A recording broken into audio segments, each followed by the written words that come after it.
Hi everyone, welcome to study with tricks. ఈ రోజు మనం వీక్లీ కరెంట్ అఫైర్స్ MCQs ని డిస్కస్ చేయబోతున్నాం. What is the name of the outreach campaign launched by the government of India on 4th September 2025 to accelerate ప్రధానమంత్రి Awas Yojana urban 2.0 implementation. ప్రధానమంత్రి Awas Yojana urban 2.0 అమలును వేగవంతం చేయడానికి భారత ప్రభుత్వం 2025 సెప్టెంబర్ 4న ప్రారంభించినటువంటి అవగాహన ప్రచారానికి గల పేరు ఏమిటి అంటే అగ్ని కార్. సో ఎవరు అంటే భారత ప్రభుత్వం అగ్ని కార్ 2025 ప్రచారాన్ని ఎక్కడ ప్రారంభించింది? న్యూఢిల్లీలో ప్రారంభించింది. అది ఎప్పుడు ప్రారంభించింది అంటే సెప్టెంబర్ 4న ప్రారంభించింది. సో ఏ స్కీమ్ లో భాగంగా అంటే ప్రధానమంత్రి ఆవాస్ యోజన అర్బన్ 2.0 క్రింద చివరి దశలో ఉన్నటువంటి లబ్ధిదారులకు ప్రయోజనాలు చేయడమే ఈ కార్యక్రమం ఈ క్యాంపెయిన్ యొక్క ముఖ్య లక్ష్యం. సో ఈ ప్రచారం అనేటువంటిది ముఖ్యంగా పట్టణ ప్రాంతాల్లోని బలహీన వర్గాలపై దృష్టిని సారిస్తుంది. యాక్చువల్ గా ఈ న్యూస్ అనేటువంటిది పిఏబిలో ఉంది. సో పిఏబి ద్వారా ఈ న్యూస్ ని తీసుకోవడం జరిగింది. సో దీని యొక్క ముఖ్య ఉద్దేశం ఏంటి అంటే ప్రధానమంత్రి ఆవాస్ యోజన 2.0 గురించి అవగాహనను పెంచడం, దరఖాస్తుల పరిశీలనను వేగవంతం చేయడం, మంజూరైన ఇళ్ల నిర్మాణాన్ని త్వరితగతిన పూర్తి చేయడం. సో ఇక్కడ ఏంటి ప్రమోట్ చేస్తున్నారు అంటే తక్కువ ఆదాయ గృహాల కోసం credit risk guarantee fund trust అని, లేకపోతే దీని ఇంకా ఏమంటారంటే credit risk guarantee fund trust for లో ఇన్కమ్ హౌసింగ్స్ వారికి ప్రోత్సాహాన్ని అందించడం.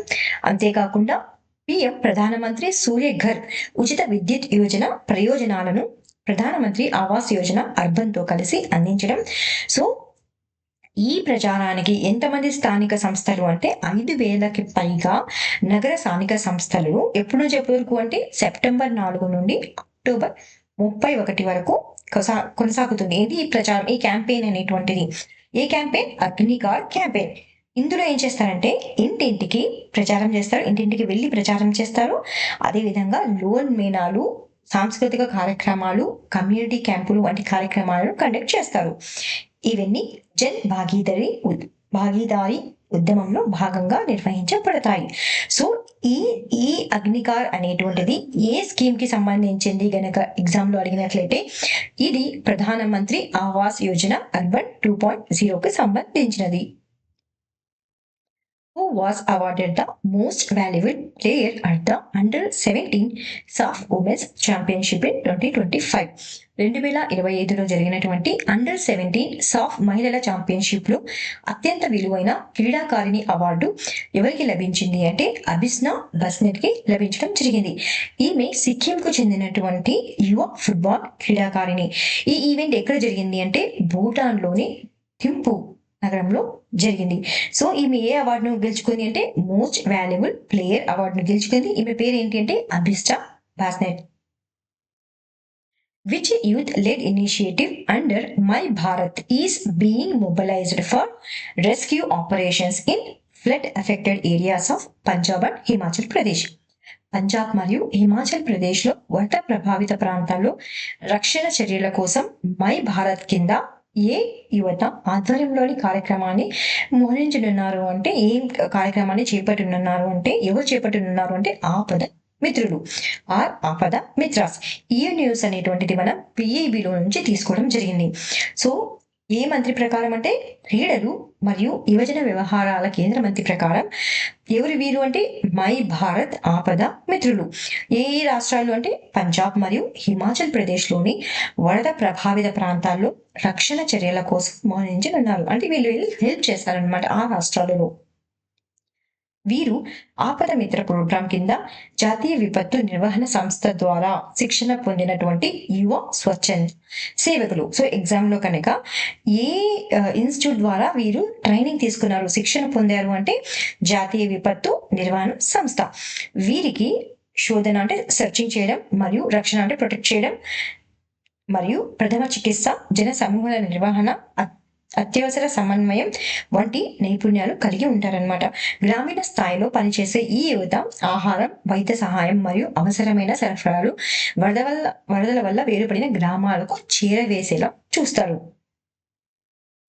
India recently joined the which global network to strengthen oversight of artificial intelligence in health care. ఆరోగ్య రంగంలో కృత్రిమ మేధస్సు పర్యవేక్షణను బలోపేతం చేయడానికి భారత్ ఇటీవల ఏ గ్లోబల్ నెట్వర్క్ లో చేరింది అంటే health AI global regulatory network లో చేరింది. ఇది కూడా పిఏబి న్యూస్.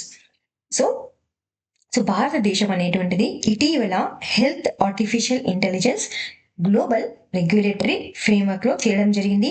ఇది ఏ రంగంలో అంటే ఆరోగ్య రంగంలో, అంటే హెల్త్ ఇండస్ట్రీలో కృత్రిమ మేధస్సు ఆర్టిఫిషియల్ ఇంటెలిజెన్స్ పర్యవేక్షణను బలోపేతం చేయడానికి తీసుకున్నటువంటి కీలక చర్యగా చెప్పవచ్చు. ఈ ప్రకటనను ఎవరు విడుదల చేశారు అంటే ఎలక్ట్రానిక్స్ మరియు ఇన్ఫర్మేషన్ టెక్నాలజీ మంత్రిత్వ శాఖ విడుదల చేసింది. ఐసిఎంఆర్ అంటే national institute for research in digital health and data science మరియు ఇండియా ఏఐ ఈ గ్లోబల్ సహకారానికి భాగస్వాములుగా ఉన్నారు. ఈ జిఆర్ఎన్ అంటే ఎవరు? గ్లోబల్ రెగ్యులేటరీ నెట్వర్క్ సభ్య దేశాల్లో ఎవరున్నాయి? ఆల్రెడీ ఏ కంట్రీస్ ఉన్నాయి జాయిన్ అయ్యారు అంటే యూకే, యునైటెడ్ కింగ్డమ్ మరియు సింగపూర్ అనేటువంటివి ఆల్రెడీ భాగస్వాములుగా ఉన్నాయి. ఈ కార్యక్రమాన్ని అనేటువంటిది ఏ వ్యూహానికి అనుగుణంగా ఉంది అంటే భారత జాతీయ ఆర్టిఫిషియల్ ఇంటెలిజెన్స్ వ్యూహానికి అనుగుణంగా ఉంది. ఇది దేన్ని ప్రోత్సహిస్తూ అంటే ప్రజాసేవలు, స్టార్టప్లు, ఉద్యోగాల సృష్టి వంటి రంగాల్లో ఆర్టిఫిషియల్ ఇంటెలిజెన్స్ వినియోగాన్ని ప్రోత్సహిస్తుంది. ఇది బాధ్యతాయుత ఆర్టిఫిషియల్ ఇంటెలిజెన్స్, డేటా గోప్యత, రోగి భద్రత మరియు సమాన ఆరోగ్య సేవలను ప్రాధాన్యంగా తీసుకుంటుంది. Which free living amoeba has recently emerged as a public health concern in Kerala, causing eye and rain infections. కేరళలో ఇటీవల ప్రజారోగ్య సమస్యగా మారిన కళ్ళు మరియు మెదడు ఇన్ఫెక్షన్లకు కారణమయ్యే స్వేచ్ఛగా జీవించే అమీబా ఏది? దాని పేరు ఏంటి అంటే అకాంథామీబా. సో ఇది న్యూస్ లో ఉండి ఇది హెల్త్ కేటగిరీలో మరియు స్టేట్ వైజ్ న్యూస్ లోకి వస్తుంది. ఈ అకాంథామీబా అనేటువంటిది ఒక అమీబా అన్నమాట. ఈ అమీబా కారణంగా కేరళలో ప్రజారోగ్య సమస్య అనేటువంటిది లేవనెత్తడం జరిగింది. ఇది కంటి అంటే కెరటైటిస్ మరియు మెదడు అంటే అమీబిక్ మెనింజో ఎన్సెఫలైటిస్ సంక్రమణలకు కారణమవుతుంది. ఇది దేని ద్వారా వ్యాపిస్తుంది? దేనిలో ఎక్కువగా కనిపిస్తుంది అంటే నీరు, మట్టి, దుమ్ము, స్విమ్మింగ్ పూల్స్, హాట్ టబ్లు, తాగునీటి వ్యవస్థలో వంటి ప్రదేశాల్లో కనిపిస్తుంది. అలాగే హ్యూమిడి ఫైర్లు మరియు హెచ్విఏసి వ్యవస్థలలో కూడా జీవించగలదు. సో దేని ద్వారా శరీరంలోకి ప్రవేశిస్తుంది అంటే గాయాలు అవ్వడం ద్వారా, శ్వాస ద్వారా, లేదా కాంటాక్ట్ లెన్స్ అంటే కళ్ళలో పెట్టుకుంటారు కదా కాంటాక్ట్ లెన్స్ వాడకం ద్వారా కూడా శరీరంలోకి ప్రవేశించి ఏ భాగాలుని అంటే మెదడు, చర్మం, కళ్ళు మరియు సైనస్లను ప్రభావితం చేస్తుంది. సాధారణ వాతావరణాల్లో ఉండే ఈ అమీబా తీవ్రమైన ఆరోగ్య సమస్యలకు దారి తీసే అవకాశం ఉంది. చాలా ఇంపార్టెంట్ క్వశ్చన్ అండి, ఇది గుర్తుపెట్టుకోండి. Where was the National Ayush Mission Summit 2025 held? 2025 national Ayush machine summit ఎక్కడ నిర్వహించబడింది అంటే న్యూఢిల్లీలో నిర్వహించబడడం జరిగింది. నేషనల్ ఆయుష్ మిషన్ మరియు కెపాసిటీ బిల్డింగ్ సమ్మిట్ 2025ను కేంద్ర ఆయుష్ శాఖ సహాయ మంత్రి న్యూఢిల్లీలోని ఎక్కడ అని క్వశ్చన్ అడిగితే న్యూఢిల్లీలోని ఆల్ ఇండియా ఇన్స్టిట్యూట్ ఆఫ్ ఆయుర్వేదలో ప్రారంభించడం జరిగింది. ఈ కార్యక్రమాన్ని ఏ మంత్రిత్వ శాఖ నిర్వహించింది అని ఎగ్జామ్ లో అడిగితే ఆయుష్ మంత్రిత్వ శాఖ ఈ సమ్మిట్ ను నిర్వహించడం జరిగింది. ఇది కూడా పిఏబిలో నుండి ఈ న్యూస్ ను తీసుకోవడం జరిగింది. ఈ సమ్మిట్ లో ప్రధానంగా 6 అంశాలపై దృష్టి సారించారు. ఏవి అంటే ఆర్థిక నిర్వహణ, ఆయుష్, ఆధునిక వైద్యం మరియు సమన్వయం, మానవ వనరుల బలపరిచే చర్యలు, మౌలిక సదుపాయాలు మరియు సేవల అందింపు, అదేవిధంగా ASUNH ఔషధాల నాణ్యత హామీ, డిజిటల్ సేవలు. ఈ సమ్మిట్ లో ఆయుర్వేద డేను, ఇది చాలా ఇంపార్టెంట్. ఈ సమ్మిట్ ను ఏ రోజును నిర్ణయించారు అంటే ఆయుర్వేద డేను ఇకపై ప్రతి సంవత్సరం ఎప్పుడు జరుపుకోవాలని ప్రకటించారు అంటే సెప్టెంబర్ 23. గుర్తుపెట్టుకోండి, ఎగ్జామ్ లో గనక సెప్టెంబర్ 23ను ఏ రోజుగా జరుపుకుంటారు అంటే ఆయుర్వేద డేగా జరుపుకుంటారు. 10వ వార్షికోత్సవ థీమ్ ఏంటి? ఈ సమ్మిట్ యొక్క థీమ్ ఏంటి అంటే Ayurveda for people and planet. Which renowned Japanese company launched Asia's largest lithium-ion battery manufacturing mega project at IMT Sohna with an investment of over 3,000 crores. 3,000 కోట్లకు పైగా పెట్టుబడితో ఐఎంటి సోహ్నాలో ఆసియాలోనే అతి పెద్ద, ఆసియాలోనే కాదండి భారతదేశంలో కూడా అడగచ్చు ఎగ్జామ్ లో. సో ఆసియాలో ఆర్ భారతదేశంలో అతి పెద్ద లిథియం అయాన్ బ్యాటరీ తయారీ మెగా ప్రాజెక్ట్ ను ప్రారంభించినటువంటి ప్రసిద్ధ జపాన్ ఇది కూడా పిఐబి న్యూస్. సో ఏ కంపెనీ అంటే ఏటిఎల్ కంపెనీ. ఇది దేనికి సంబంధించింది? టీడీకే గ్రూప్ కు సంబంధించినది. చాలా ఇంపార్టెంట్ క్వశ్చన్ ఇది, ఎందుకంటే ఎప్పుడైనా సరే కరెంట్ అఫైర్స్ లో ఏషియాస్ లార్జెస్ట్ అన్నా లేకపోతే ఇండియాస్ లార్జెస్ట్ ఆర్ భారతదేశంలో పెద్దది అన్నా చాలా ఇంపార్టెంట్ అనమాట. సో ఈ కంపెనీ అనేటువంటిది ఏ దేశానికి చెందింది అంటే జపాన్ దేశానికి చెందింది. ఎప్పుడు అంటే సెప్టెంబర్ 4న జపాన్ కు చెందిన టీడీకే కార్పొరేషన్ అనుబంధ సంస్థ అయినటువంటి ATL battery technology India private limited IMT Sona హర్యానాలో, ఎక్కడ అండి? హర్యానా రాష్ట్రంలో, హర్యానాలో ఆసియాలో అతిపెద్ద లిథియం అయాన్ బ్యాటరీ తయారీ మెగా ప్రాజెక్ట్ ను ప్రారంభించింది. ఈ ప్రాజెక్ట్ లో ఎన్ని వేల కోట్ల పెట్టుబడి అంటే 3,000 కోట్లకు పైగా పెట్టుబడి పెట్టింది మరియు 5,000 మందికి పైగా యువతకు ప్రత్యక్ష ఉద్యోగాలు కల్పించనుంది. సో ఈ ప్లాంట్ అనేటువంటిది ఎన్ని బ్యాటరీ ప్యాక్లు ఉత్పత్తి చేస్తుంది ప్రతి సంవత్సరం అంటే 200 మిలియన్ బ్యాటరీ ప్యాక్లు ఉత్పత్తి చేస్తుంది. ఇది భారతదేశం మొత్తం అవసరాల్లో సుమారుగా 40% ను తీర్చగలదు. ఇది ఎలక్ట్రానిక్స్ మ్యానుఫ్యాక్చరింగ్ క్లస్టర్స్ పథకం కింద ఏర్పాటు చేయబడింది మరియు మొబైల్ ఫోన్లు, ల్యాప్టాప్లు, ఎలక్ట్రిక్ వాహనాల కోసం బ్యాటరీలను సరఫరా చేయనుంది. సో ఇంపార్టెంట్ ఇక్కడ ఏ కంపెనీ అనేటువంటిది, కంపెనీ అంటే టీడీకే కంపెనీ అది ఏటిఎల్ టీడీకే గ్రూప్, అదేవిధంగా ఏటిఎల్ కంపెనీ ఇది ఏ దేశానికి చెందింది అంటే జపాన్ దేశానికి చెందింది.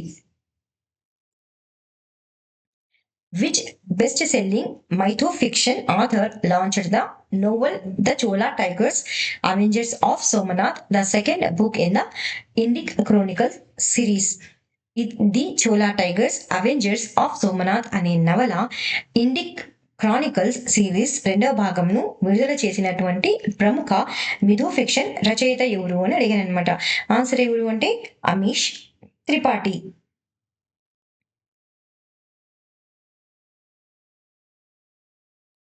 సో భారతదేశంలో అత్యధికంగా అమ్ముడయ్యేటువంటి మిథో ఫిక్షన్ రచయిత అతని పేరేంటి? అమీష్ త్రిపాఠి. తన తాజా నవల, సో నవల పేరు ఇక్కడ ఇంపార్టెంట్ అండి. ఏ నవల అంటే the Chola tigers avengers of Somnath ను Crossword book stores Kemps Corner లో విడుదల చేశారు. సో ఇక్కడ జస్ట్ ఇతని పేరు ఒకటి ఇంపార్టెంట్, అదే విధంగా బుక్ అనేటువంటిది important. Which institute topped the overall National Institutional Ranking Framework 2025 rankings? 2025 జాతీయ సంస్థ ర్యాంకింగ్ ఫ్రేమ్వర్క్ లో మొత్తం ర్యాంకింగ్స్ లో అగ్రస్థానాన్ని పొందినటువంటి సంస్థ ఏది అంటే Indian institute of technology Madras. So ఈ ర్యాంకింగ్ ఈ ఫ్రేమ్వర్క్ ఏం పేరు దీనిది అంటే నేషనల్ ఇన్స్టిట్యూషనల్ ర్యాంకింగ్ ఫ్రేమ్వర్క్ లో ఎవరు టాప్ పొజిషన్ ని తీసుకున్నారు అంటే Indian institute of technology Madras, అంటే ఐఐటి మద్రాస్. ఏ విభాగంలో, ఏ కేటగిరీలో అంటే ఇన్నోవేషన్ మరియు ఉత్తమ ఇంజనీరింగ్ సంస్థ కేటగిరీలో మొదటి స్థానంలో నిలిచింది. సో సెకండ్ ప్లేస్ లో ఏ ఇన్స్టిట్యూట్ ఉంది అంటే Indian institute of science Bengaluru నిలిచింది మరియు ఉత్తమ విశ్వవిద్యాలయంగా గుర్తించబడింది. తరువాత ప్లేస్ లో జవహర్లాల్ నెహ్రూ యూనివర్సిటీ మరియు Manipal academy of higher education అనేటువంటివి ఉన్నాయి. సో ఈ ఎన్ఆర్ఐఎఫ్ అంటే నేషనల్ ఇన్స్టిట్యూషన్ ర్యాంకింగ్ ఫ్రేమ్వర్క్ లో బోధన, పరిశోధన, గ్రాడ్యుయేషన్ ఫలితాలు, అవగాహన, ప్రతిష్ట వంటి 17 విభాగాల ఆధారంగా సంస్థలను అంచనా వేయడం జరిగింది. సో ఈ ర్యాంకింగ్స్ అనేటువంటివి భారతదేశం ఉన్నత విద్యా రంగంలో స్థిరమైన పురోగతి, నాణ్యత మరియు పారదర్శకతపై దృష్టిని సాధిస్తారు. ఇక్కడ జస్ట్ ర్యాంకింగ్స్ లో ఏది టాప్ పొజిషన్ లో ఉంది ఒకటి చాలు, ఏది అంటే Indian institute of technology means IIT Madras. Who was appointed as the honorary press ambassador for gender equality by UNFP అంటే United nations population fund India in September 2025. 2025 సెప్టెంబర్లో యుఎన్ఎఫ్పి ఇండియా ద్వారా లింగ సమానత్వానికి గౌరవ అంబాసిడర్ గా ఎవరు నియమించబడ్డారు అంటే ఇది ఇంటర్నేషనల్ న్యూస్ కి సంబంధించింది, అంటే అంతర్జాతీయ న్యూస్ కి సంబంధించింది. ఎవరు నియమించబడ్డారు అంటే కృతి సనన్ అనేటువంటిది నియమించబడింది. సో ఇలా కాకుండా ఎగ్జామ్ లో ఇటీవల కృతి సనన్ ఏ ఆర్గనైజేషన్ కు అంబాసిడర్ గా నియమించడం జరిగింది అంటే నియమించారు ఏ సంస్థకు అంటే యునైటెడ్ నేషన్స్ పాపులేషన్ ఫండ్ అనేటువంటిది ఆన్సర్ అవుతుంది. ఎప్పుడు అంటే సెప్టెంబర్ 1న. దేనికి అంటే యునైటెడ్ నేషన్స్ పాపులేషన్ ఫండ్. ఎప్పుడైనా న్యూస్ లో కనుక యునైటెడ్ నేషన్స్ కి సంబంధించింది వస్తే అది చాలా ఇంపార్టెంట్ అవుతుంది. ఆమె ఏ కార్యక్రమాలకి సపోర్ట్ చేస్తుంది అంటే ఎడ్యుకేషన్ ని అడ్రస్ చేయడంలో, జెండర్ బేస్డ్ వైలెన్స్ ని అడ్రస్ చేయడంలో, ఈక్వల్ ఆపర్చునిటీస్ కి డిస్కస్ చేయడంలో ఏమి అంటే హెల్ప్ చేస్తుంది అనమాట ఈ కార్యక్రమాలకు. Where was the rare sighting of the Himalayan brown bear with its family recently reported? Himalayan brown bear దాని కుటుంబంతో కలిసి ఇటీవల ఎక్కడ కనిపించింది అంటే ఇక్కడ గంగోత్రి నేషనల్ పార్క్ ఉత్తరాఖండ్ లో కనిపించడం జరిగింది. సో ఇది ఏ న్యూస్ ఏ కేటగిరీ కింద వస్తుంది అంటే ఎన్విరాన్మెంట్ కేటగిరీ కింద వస్తుంది. హిమాలయన్ బ్రౌన్ బేర్ అనే బియర్డ్ ఎలుగుబంటి ఉంటుంది కదా, అది ఎలుగుబంటి.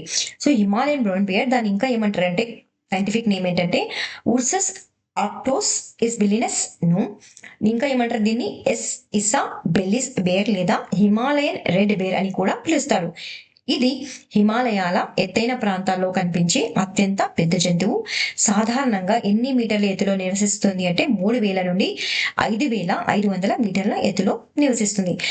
అంటే ఇటీవల ఈ అరుదైన జాతి బ్రౌన్ బేర్ దాని కుటుంబంతో సహా కలిసి ఎక్కడ కనిపించింది? ఈ నేషనల్ పార్క్ ఇంపార్టెంట్ అండి, గంగోత్రి నేషనల్ పార్క్. సో జీకేలో కూడా అడిగితే ఈ నేషనల్ పార్క్ అనేది ఎక్కడ ఉంది అంటే ఉత్తరాఖండ్ లో ఉంది. సో ఉత్తరాఖండ్ రాష్ట్రంలోని నెలాంగ్ మరియు జడుంగ్ లోయలలో కనిపించడం సంరక్షణ దృష్ట్యా ఎంతో ప్రాముఖ్యతను కలిగి ఉంది. యాక్చువల్ గా ఇవి ఏ దేశాల్లో కనిపిస్తాయి ఇవి ముఖ్యంగా అంటే సెంట్రల్ హిమాలయాస్ లో, ఇంక్లూడింగ్ ఎక్కడ అంటే Pakistan, India, Nepal, the Tibetan autonomous reasons of China and Bhutan. So దీనిది ఇంకా ఎక్కడుంది భారతదేశంలో, ఇంకా ఎక్కడ కనిపిస్తుంది అంటే ఏ ప్రాంతాల్లో అంటే జమ్మూ అండ్ కాశ్మీర్, హిమాచల్ ప్రదేశ్ మరియు Uttarakhand. Where is India's first quantum city being established as part of the Karnataka quantum machine?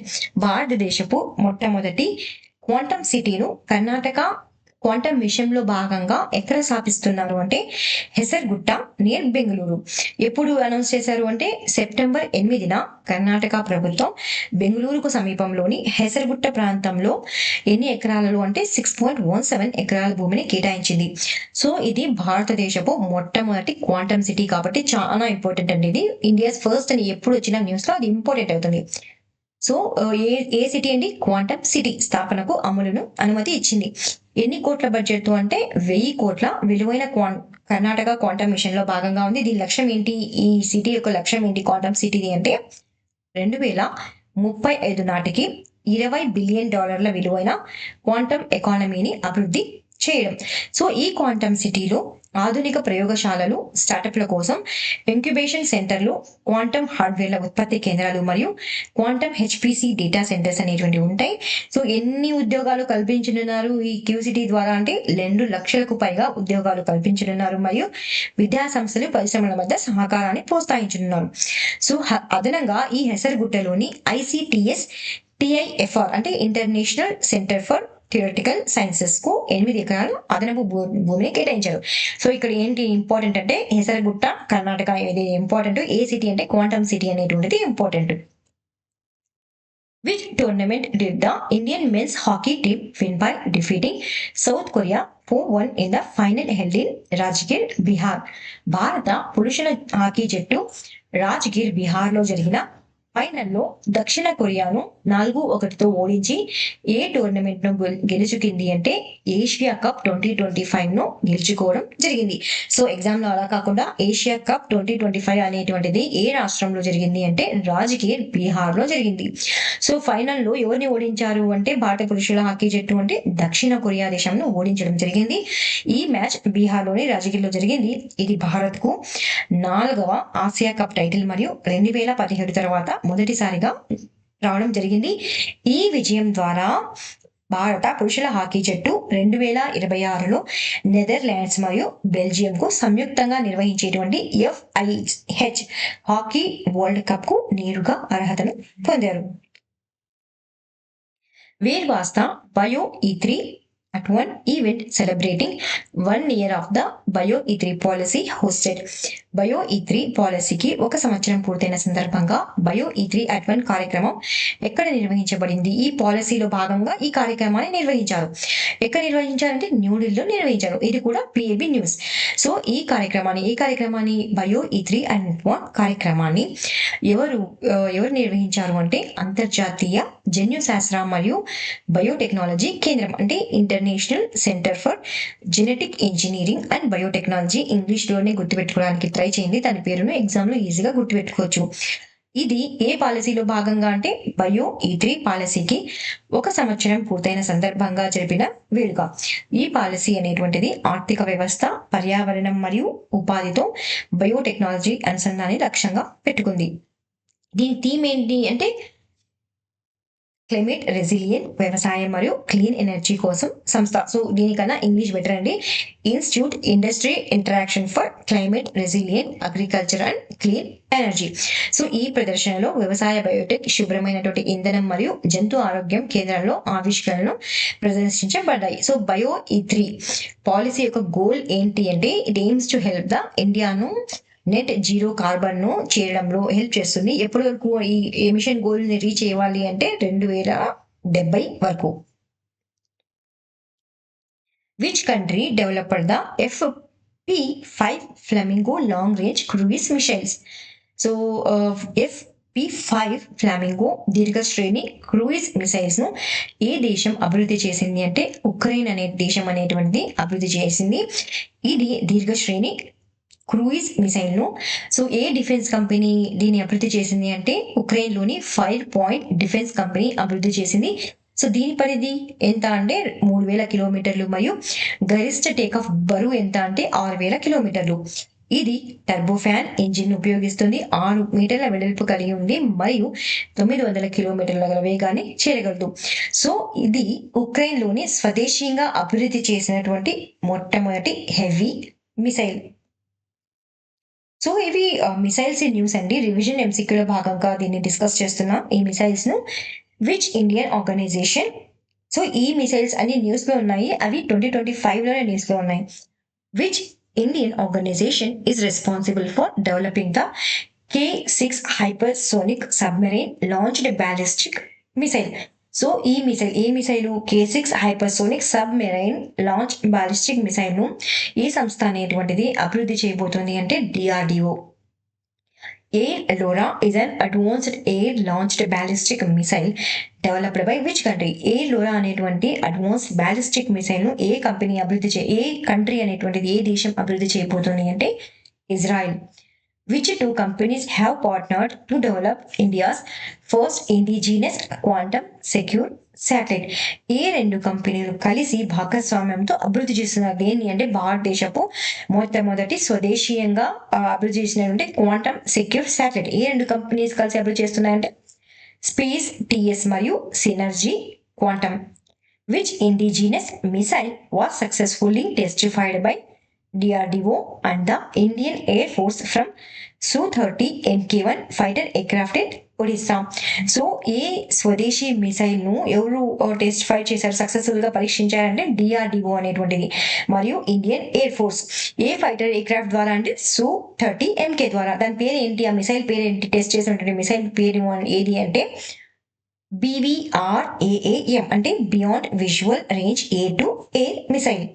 India successfully conducted a high altitude test of the which missile system in Ladakh? భారతదేశం అనేటువంటిది ఏ హై ఆల్టిట్యూడ్ అంటే ఎత్తైన ప్రదేశాల్లో, హిమాలయాలు అలాంటి ప్రదేశాల్లో పరీక్షించడం జరిగింది ఒక మిసైల్ సిస్టమ్ లో. ఎక్కడ అంటే లదాఖ్ లో.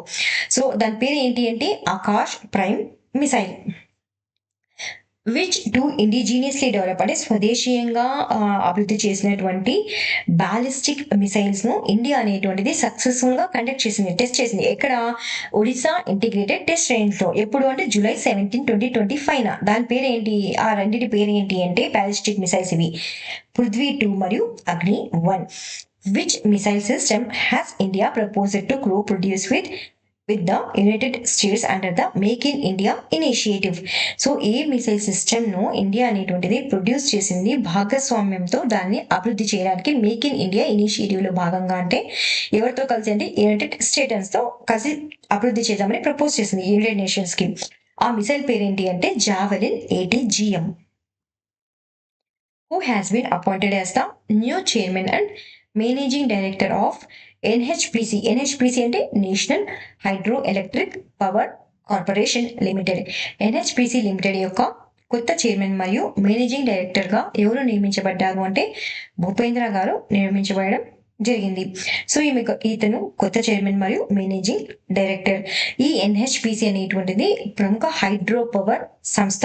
సో ఈ నియామకాన్ని ఎవరు అప్రూవ్ చేశారు అంటే కేబినెట్ నియామక కమిటీ ద్వారా ఈ నియామకం అనేటువంటిది జరగడం జరిగింది. What disease was declared no longer a public health emergency of international concern by the World Health Organization? ప్రపంచ ఆరోగ్య సంస్థ అంతర్జాతీయ ఆందోళనకు కారణమైన ప్రజారోగ్య అత్యవసర పరిస్థితి కింద ఇకపై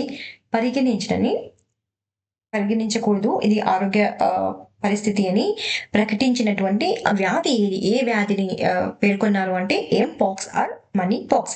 ఏ సంస్థ ప్రకటించింది అంటే WHO ప్రకటించింది. సో ఎగ్జామ్ లో గనక ఇటీవల ఏ సంస్థ అనేటువంటిది మంకీ పాక్స్ ను ప్రజారోగ్య అత్యవసర పరిస్థితిగా పరిగణించబడదు అని ప్రకటించింది అంటే WHO అవుతుంది. సో దీని యొక్క కేసులు ఏ కేసులు అంటే ఎంపాక్స్ ఆర్ మంకీ పాక్స్ కేసులు ప్రపంచవ్యాప్తంగా తగ్గుతున్నాయన్నమాట. ఆ నేపథ్యంలోనే ఇది ఇకపై అంతర్జాతీయ ప్రజారోగ్య అత్యవసర పరిస్థితిగా పరిగణించబడదు అని ప్రకటించింది. ఈ మంకీ పాక్స్ వైరస్ వల్ల కలిగే ఈ వ్యాధి ఒక వైరల్ జెనోటిక్ వ్యాధి. ఎగ్జామ్ లో అడగచ్చండి, ఇది వైరలా, బ్యాక్టీరియలా, ప్రోటోజోవా అని అడగచ్చు. సో ఇది ఒక వైరల్ జెనోటిక్ వ్యాధి మరియు పాక్స్ విరిడే కుటుంబానికి చెందినటువంటి ఆర్థో పాక్స్ వైరస్ జీనస్ కు సంబంధించినది, జీనస్ లోకి వస్తుంది. సో దీన్ని ఫస్ట్ ఎప్పుడు ఐడెంటిఫై చేశారు ఈ ఎంపీ పాక్స్ ను అంటే 1958 లో మంకీస్ లో ఐడెంటిఫై చేశారు. ఏ దేశంలో అంటే డెన్మార్క్ దేశంలో. ఫస్ట్ కేస్ అనేటువంటిది హ్యూమన్ కేస్ ఎప్పుడు రికార్డ్ అయింది అంటే ఫస్ట్ మనిషి కేస్ అంటే మనిషి వెళ్ళి అక్కడ రికార్డ్ చేశారు అనమాట. ఇతనికి ఈ ఎంపాక్స్ అనేటువంటిది వచ్చింది అని ఎప్పుడు అంటే 1970లో రిపోర్ట్ చేశారు. ఒక ఫస్ట్ హ్యూమన్ కేస్ అనేటువంటి రికార్డ్ చేశారు. ఏ దేశంలో అంటే డెమోక్రటిక్ రిపబ్లిక్ ఆఫ్ కాంగోలో. దీని యొక్క న్యాచురల్ రిజర్వాయర్ ఇది ఎక్కడ ఎక్కువగా మనకు కనిపిస్తుంది అంటే స్మాల్ మ్యామల్స్ ఏవేవిటి అంటే స్క్విరల్స్ అంటే ఉడతలు తెలుసు కదా అందులో అనమాట. ఉడతల్లో, రోడెంట్స్ లో, మంకీస్ లో కనిపించవచ్చు. లైక్లీ స్ప్రెడ్ ఇన్ఫెక్టెడ్ అనిమల్స్ దీని ద్వారా ఇన్ఫెక్ట్ అవుతాయి. ఎవరికి? మనుషులకి. దేని ద్వారా? Rodents, primates to humans through bite అంటే బైట్ చేయడం ద్వారా అంటే మనుషులకు బైట్ చేయడం ద్వారా, స్క్రాచెస్ రావడం ద్వారా, హంటింగ్ ద్వారా ఇవి స్ప్రెడ్ అవుతాయి అన్నమాట. సో దీని యొక్క సిమ్టమ్స్ ఏవి అంటే ఫీవర్ అనేటువంటిది వస్తుంది, హెడ్ ఏక్ అనేటువంటిది, బ్యాక్ పెయిన్ అనేటువంటిది, స్వోలెన్ లింఫ్ నోడ్స్ అనేటువంటివి కలుగుతాయి. Which country banned 26 social media and online platforms including Facebook, formerly Twitter, X and YouTube in September 2025? 2025 సెప్టెంబర్లో ఫేస్బుక్, ఎక్స్ మునుపటి ట్విట్టర్, యూట్యూబ్ తో సహా 26 సోషల్ మీడియా మరియు ఆన్లైన్ ప్లాట్ఫామ్లను నిషేధించినటువంటి దేశం ఏది అంటే నేపాల్ అనేటువంటిది ఇటీవల ఈ ఆన్లైన్ ప్లాట్ఫామ్ ను నిషేధించడం జరిగింది. సో ఇది అంతర్జాతీయ న్యూస్ కి, ఇంటర్నేషనల్ న్యూస్ కి సంబంధించింది. సో ఎప్పుడు అంటే సెప్టెంబర్ ఈ మంత్ లోనే నేపాల్ ప్రభుత్వం అనేటువంటిది ప్రముఖ సోషల్ మీడియా ప్లాట్ఫామ్స్ అయినటువంటి ఫేస్బుక్, ఎక్స్, యూట్యూబ్ వంటి ప్రముఖ సంస్థలతో సహా 26 సోషల్ మీడియా మరియు ఆన్లైన్ ప్లాట్ఫామ్లను నిషేధించింది. ఎందుకు అంటే ఈ కంపెనీలు అనేటువంటివి నేపాల్ అధికారులతో తమ ప్లాట్ఫామ్లను నమోదు చేయాల్సినటువంటి కొత్త నిబంధనలను పాటించడంలో విఫలయ్యారు కాబట్టి దీనిని ఇప్పుడు తాత్కాలికంగా అయితే బ్యాన్ చేయడం జరిగింది, నిషేధించింది నేపాల్ ప్రభుత్వం. Who has been appointed as NASA's Associate Administrator to lead Moon and Mars missions? NASA యొక్క అసోసియేట్ అడ్మినిస్ట్రేటర్ గా నియమితుడై చంద్ర మరియు మంగళ గ్రహ మిషన్లకు నాయకత్వం వహించబోయేటువంటి వ్యక్తి ఎవరు అంటే అమిత్ క్షత్రియ. సో ఇతను ఒక భారతీయ అమెరికన్ ఏరోస్పేస్ ఇంజనీర్. ఇతని పేరు గుర్తుపెట్టుకోండి, ఇంపార్టెంట్. అమిత్ క్షత్రియ. ఇది ఇంటర్నేషనల్ న్యూస్ లో భాగంగా డిస్కస్ చేస్తున్నాం. అదేవిధంగా సైన్స్ అండ్ టెక్నాలజీలో భాగంగా కూడా డిస్కస్ చేస్తున్నాం. ఎందుకంటే ఇతని పేరు అనేటువంటిది ఇంపార్టెంట్. ఇతని నాసాకు చెందినటువంటి అసోసియేట్ అడ్మినిస్ట్రేటర్ గా నియమించడం జరిగింది. ఎందులో నాసాలో. సో ఇతనికి 20 years ఎక్స్పీరియన్స్ అనేటువంటిది ఉంది. ఇతను ఏ ప్రోగ్రామ్ లో ముఖ్య పాత్ర పోషించారంటే ఆర్టెమిస్, నాసా యొక్క మూన్ మిషన్ అయినటువంటి ఆర్టెమిస్ లో విషయంలో దీన్ని చేశారనమాట. సో ఇంటర్నేషనల్ అపాయింట్మెంట్స్ అనేటువంటివి రివిజన్ ఎంసీక్యూస్ లో భాగంగా చూద్దాం. ఇక్కడ first female astronomer royal appointed in Britain. So Britain లో ఫస్ట్ ఫిమేల్ ఆస్ట్రోనామర్ గా ఎవరు అపాయింట్ అయ్యారు అంటే Michele Dougherty. First Indian to become the president of BIMSTEC. BIMSTEC కి ఎవరు భారతదేశపు మొదటి ఇండియన్ గా ఇండియన్ ప్రెసిడెంట్ గా నియమించబడ్డారు అంటే Indra Mani Pandey. President of 80th session of United Nation General Assembly యొక్క 80th సెషన్ కి ప్రెసిడెంట్ గా ఎవరు నియమించబడ్డారంటే Annalena Baerbock. Sabih Khan appointed as the new CEO of which company. Sabih Khan అనేతను ఏ కంపెనీకి కొత్త సిఇఓగా అపాయింట్ చేయబడ్డారు అంటే Apple. Who is appointed as head of UNICEF. గా ఎవరు అపాయింట్ చేయబడ్డారు అంటే Catherine Russell. Who has become the first Indian CEO of jaguar land rover అనే కంపెనీకి ఫస్ట్ ఇండియన్ సిఇఓ ఎవరు అంటే PV Balaji. Who has been recently appointed as the new CEO of International Cricket Council కి new సిఇఓగా ఎవరు appoint చేయబడ్డారు అంటే Sanjeev Gupta. Who was appointed as the Executive Director of International Monetary Fund. చాలా ఇంపార్టెంట్ ఇది, చాలా అంటే చాలా ఇంపార్టెంట్ అండి ఈ క్వశ్చన్. ఇంటర్నేషనల్ మానిటరీ ఫండ్ కు ఎగ్జిక్యూటివ్ డైరెక్టర్ గా ఆగస్ట్ అంటే లాస్ట్ మంత్ లో ఎవరు నియమించబడ్డారు అంటే Urjit Patel.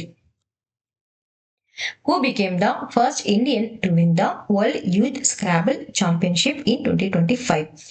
2025 world youth Scrabble championship లో గెలిచిన తొలి భారతీయుడు ఎవరు?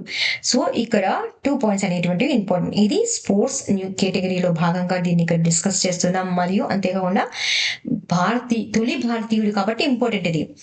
సో స్క్రాబుల్ ఛాంపియన్షిప్ ను గెలిచినటువంటి తొలి భారతీయుడు ఎవరు అంటే మాధవ్ గోపాల్ కామత్.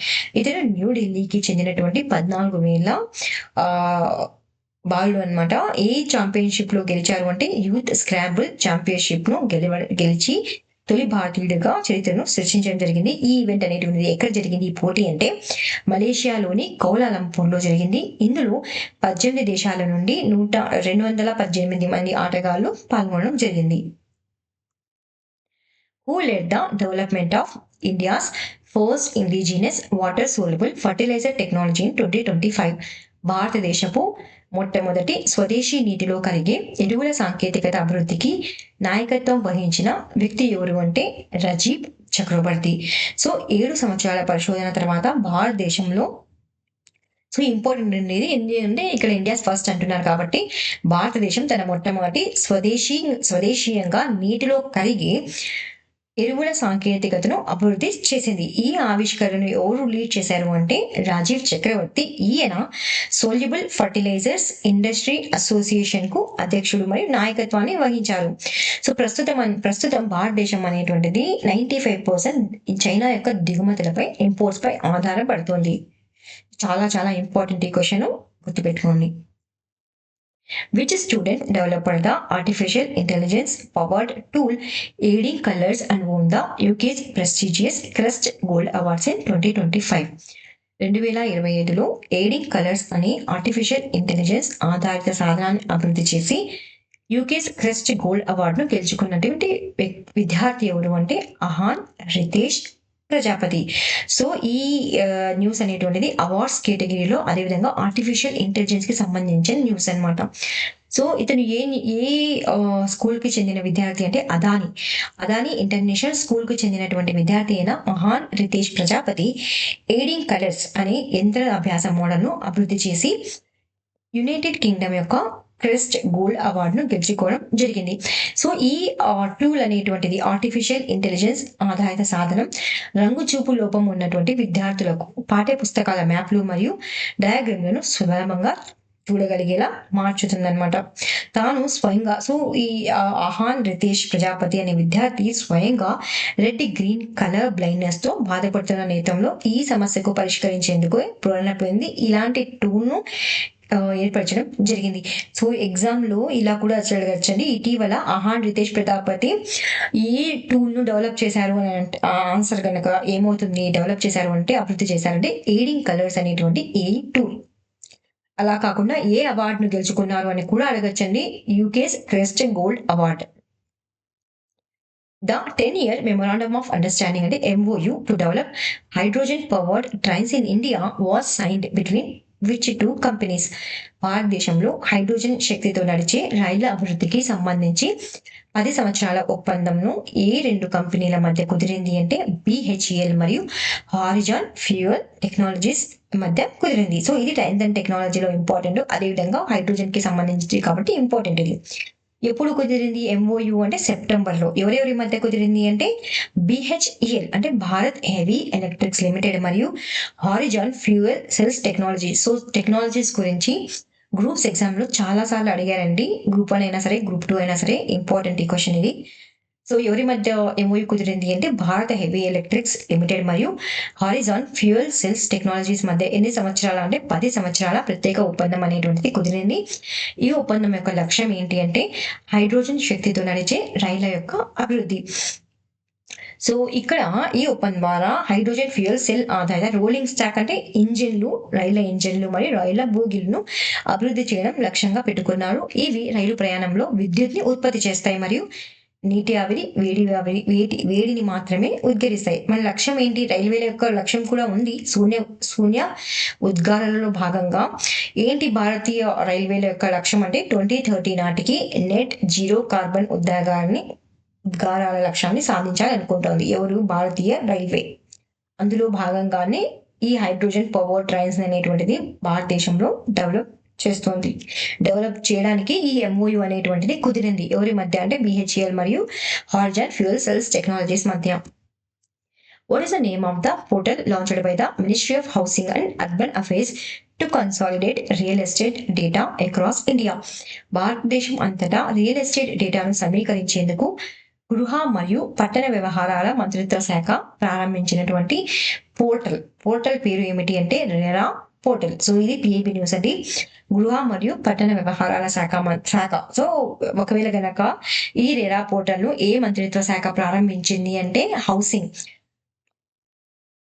గృహ మరియు పట్టణ వ్యవహారాల మంత్రిత్వ శాఖ, హౌసింగ్ మరియు అర్బన్ అఫైర్స్ మినిస్ట్రీ అన్నమాట. మంత్రిత్వ శాఖ ప్రారంభించినటువంటి యూనిఫైడ్ రెరా పోర్టల్ వివిధ రాష్ట్ర రెరా పోర్టల్స్ నుండి డేటాను సమీకరించి ఒకే కేంద్రీకృత ప్లాట్ఫామ్ ను అందిస్తుంది. ఇది ప్రాజెక్ట్ అనుమతులు, టైం లైన్లు మరియు ప్రస్తుత స్థితులపై సమాచారాన్ని అందించి పారదర్శకతను పెంచుతుంది. అంతేకాకుండా కొనుగోలుదారులు, నియంత్రణ సంస్థలు మెరుగైన నిర్ణయాలను తీసుకోవడంలో సహాయపడుతుంది. సో రివిజన్ MCQs, యాప్స్ మరియు పోర్టల్ కి సంబంధించినది 2025 నీట్స్ లో ఉన్నాయి. What is the name of the India's first artificial intelligence powered translation tool for tribal languages launched by the Ministry of Tribal Affairs? So AI powered translation tool అంటే ఆ tool దేనికోసం సహాయపడుతుంది? Artificial intelligence tool అంటే tribal languages ను మార్చడానికి అన్నమాట. దీన్ని ఎవరు ఏ లాంగ్వేజెస్ అయినా సరే ఈ ట్రైబల్ లాంగ్వేజెస్ ను వేరే లాంగ్వేజెస్ కు మార్చవచ్చు ఈ టూల్ ద్వారా. సో ఈ టూల్ ని ఎవరు లాంచ్ చేశారు అంటే ఏ మినిస్ట్రీ లాంచ్ చేసింది అంటే మినిస్ట్రీ ఆఫ్ ట్రైబల్ అఫైర్స్. దాని పేరు ఏంటి అంటే ఆదివాణి యాప్. చాలా ఇంపార్టెంట్ ఇది, మొన్న న్యూస్ లో ఉంది ఇది PIB న్యూస్ లో. PM దక్ష్ DPEWD ఎవరు లాంచ్ చేశారు దీన్ని అంటే మినిస్ట్రీ ఆఫ్ సోషల్ జస్టిస్ మరి ఎంపవర్మెంట్.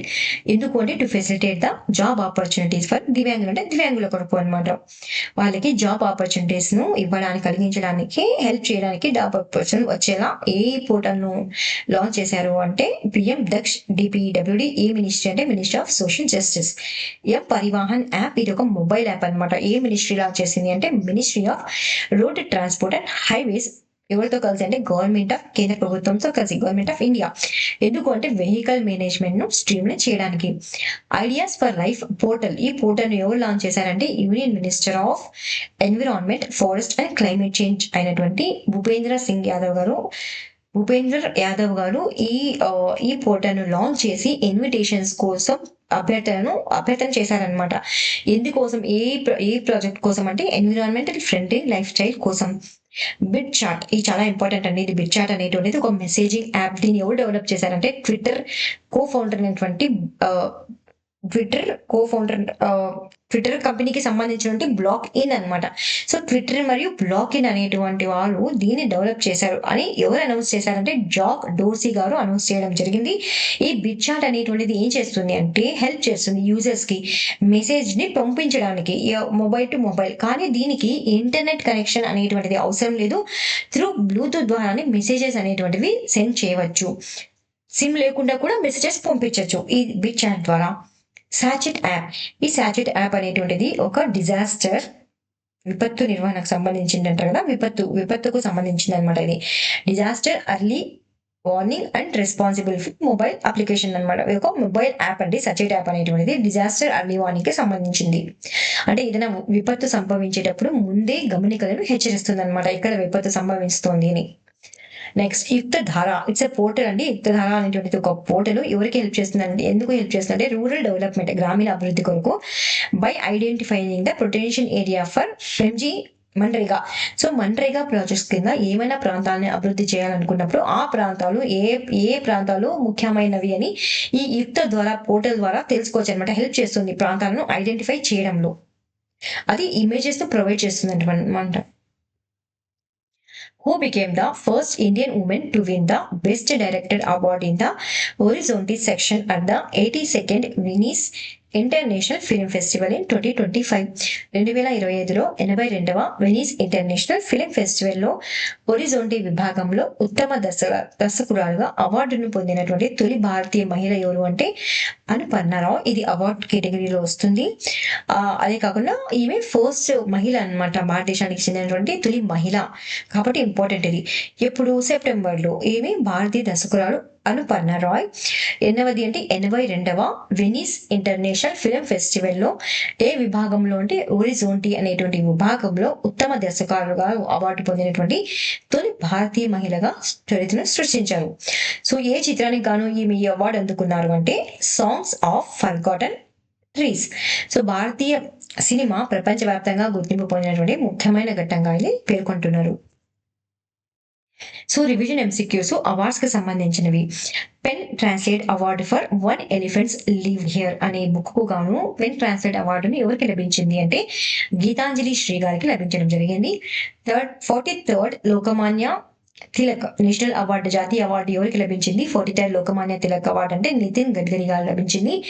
జిపి మిర్లా మెమోరియల్ అవార్డ్ అనేటువంటిది ఎవరికి లభించింది అంటే డాక్టర్ వి నారాయణన్ గారికి లభించింది.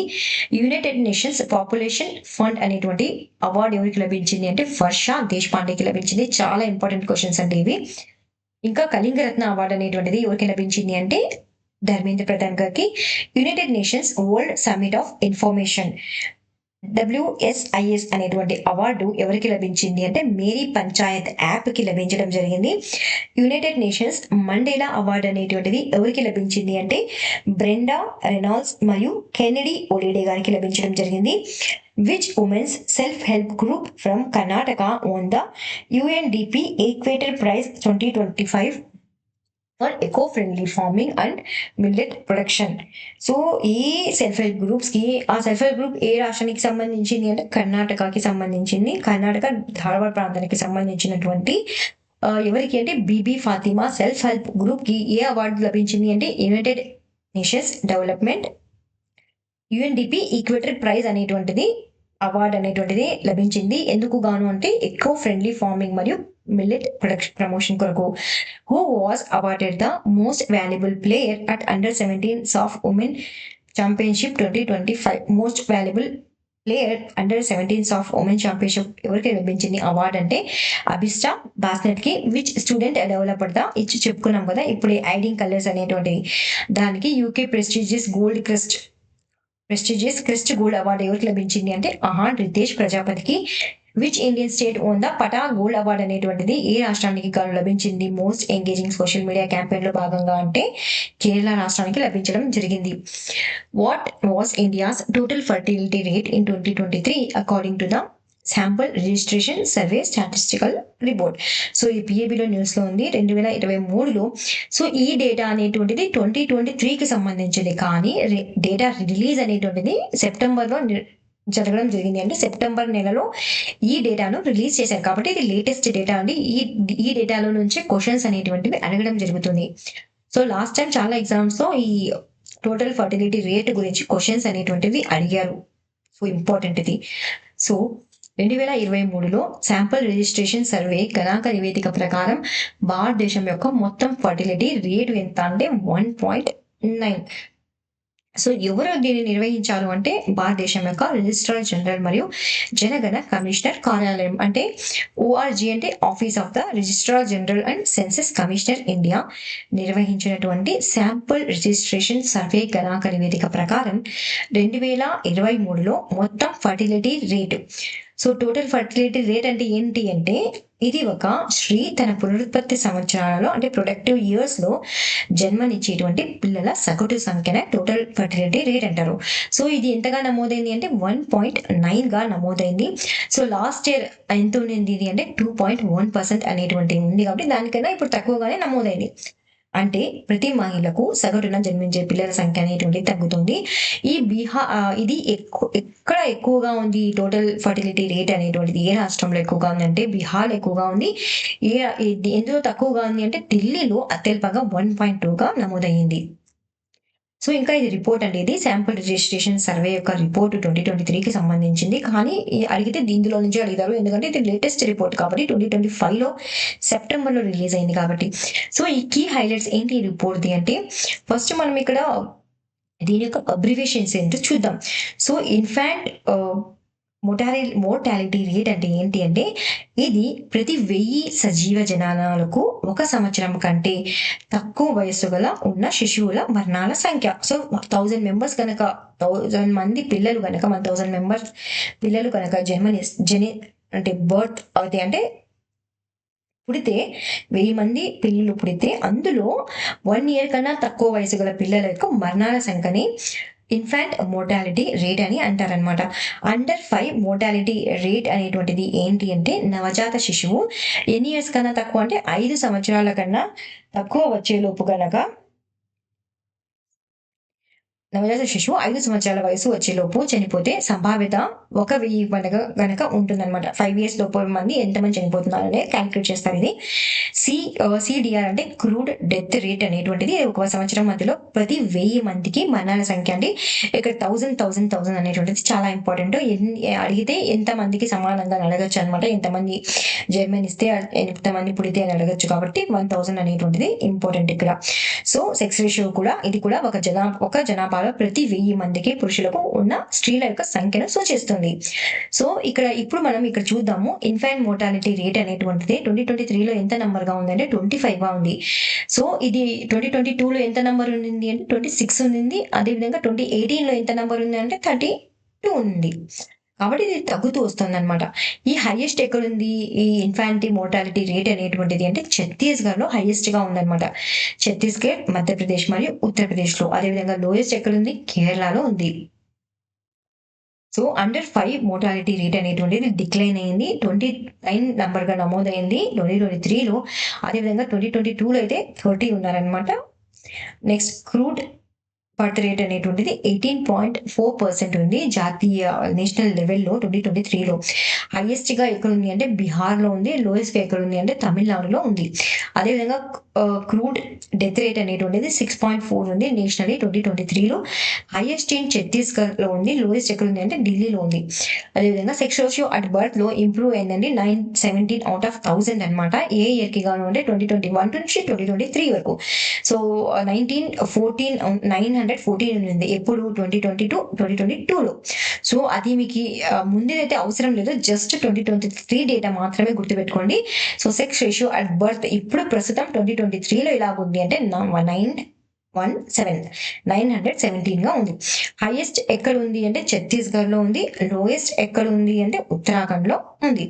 అదేవిధంగా రూరల్ గ్రామీణ ప్రాంతాల్లో అయితే 914 గా నమోదైంది. 929 గా ఎక్కడ నమోదైంది అంటే పట్టణ ప్రాంతాల్లో 925 గా. Which state recorded the highest per capita income in India for the year 2024-2025? 2024-25 సంవత్సరానికి భారతదేశంలో అత్యధిక తలసరి ఆదాయం నమోదు చేసినటువంటి రాష్ట్రం ఏది అంటే తెలంగాణ అండి. చాలా ఇంపార్టెంట్ క్వశ్చన్ ఇది. ఎకానమీలో మీకు క్వశ్చన్ అడిగితే ఇలాంటి క్వశ్చన్ అనేటువంటిది ఇస్తారు. తాజా గణాంకాల ప్రకారం తెలంగాణలో 2024-25 సంవత్సరానికి గాను 3.87 లక్షల నెట్ స్టేట్ డొమెస్టిక్ ప్రొడక్షన్ అనేటువంటిది భారతదేశంలో అంటే ఎన్ఎస్జిపిలోనే భారతదేశంలో అత్యధిక తలసరి ఆదాయాన్ని ఏ రాష్ట్రం నమోదు చేసింది అంటే తెలంగాణ అనేటువంటిది నమోదు చేసింది. ఎన్ని లక్షలుగా నమోదైంది అంటే 3.87 లక్షలుగా నమోదైంది. దాని తర్వాత ఇంకా ఎవరున్నారంటే సెకండ్ ప్లేస్ కేరళ ఉంది 3.8 లక్షలు. అదేవిధంగా హర్యానా అనేటువంటిది థర్డ్ ప్లేస్ లో ఉందన్నమాట 3.5 లాక్స్ ఉంది. అంటే గత 5 ఏళ్లలో తెలంగాణకు మొదటిసారి అగ్రస్థానం అనేటువంటిది లభించింది. తలసరి ఆదాయం అంటే ఒక నిర్దిష్ట ప్రాంతంలోని ఒక వ్యక్తి యొక్క సగటు ఆదాయం మొత్తం జాతీయ ఆదాయం అంటే జీడిపితో ఆ ప్రాంతం మొత్తం జనాభాతో భాగించడం ద్వారా ఇది వస్తుంది అనమాట తలసరి ఆదాయం అనేటువంటిది. Who was elected as Thailand's 32nd Prime Minister in September 2025? 2025 సెప్టెంబర్లో థాయిలాండ్ 32వ ప్రధానమంత్రిగా ఎవరు ఎన్నికయ్యారు అంటే అనుటిన్ చర్నికాల్ గారు చార్నా విరాకుల్ గారు ఎన్నికవడం జరిగింది. ఇది ఇంటర్నేషనల్ న్యూస్ లో మరియు అపాయింట్మెంట్స్ లో భాగంగా ఈ న్యూస్ అనేటువంటిది కవర్ చేయడం జరిగింది.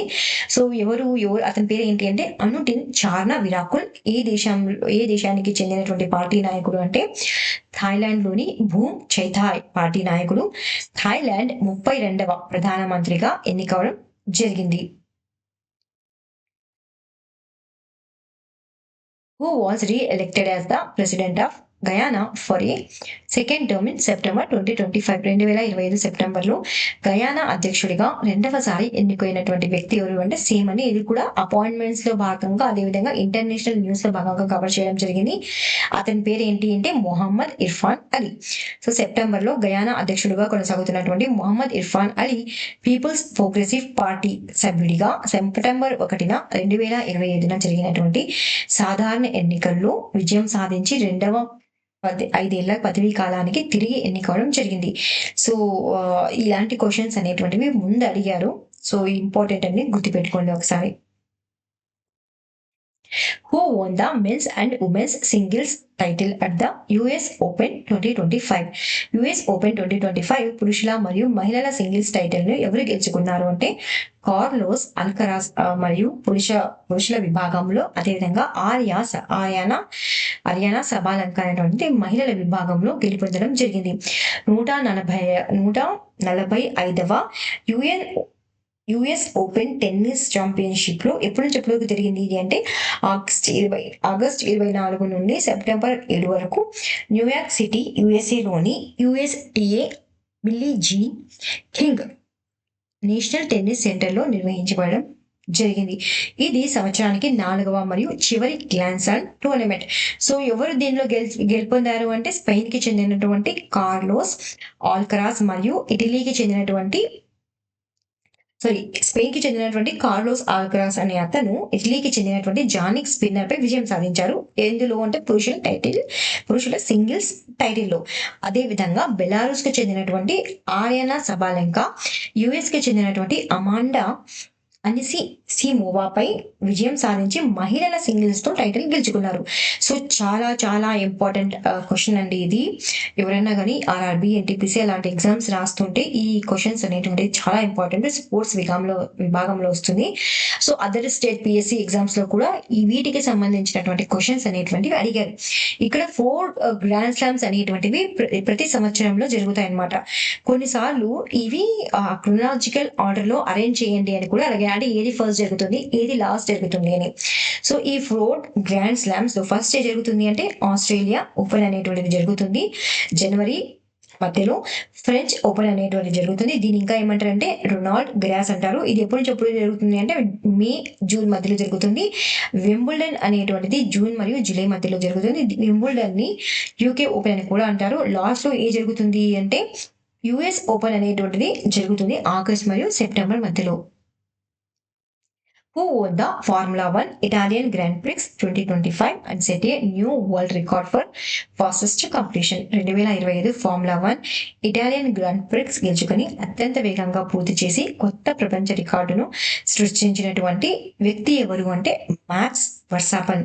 సో ఇది ఎప్పుడు జరిగింది అంటే సెప్టెంబర్ లో జరిగింది, ఈ మంత్ లో జరిగింది అనమాట.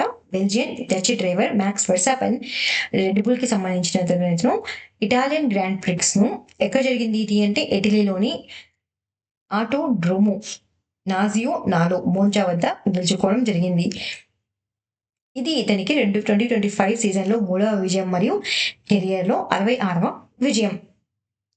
ఆయన ఎవరి రికార్డును అధిగమించారు అంటే మైఖేల్ షూమాకర్.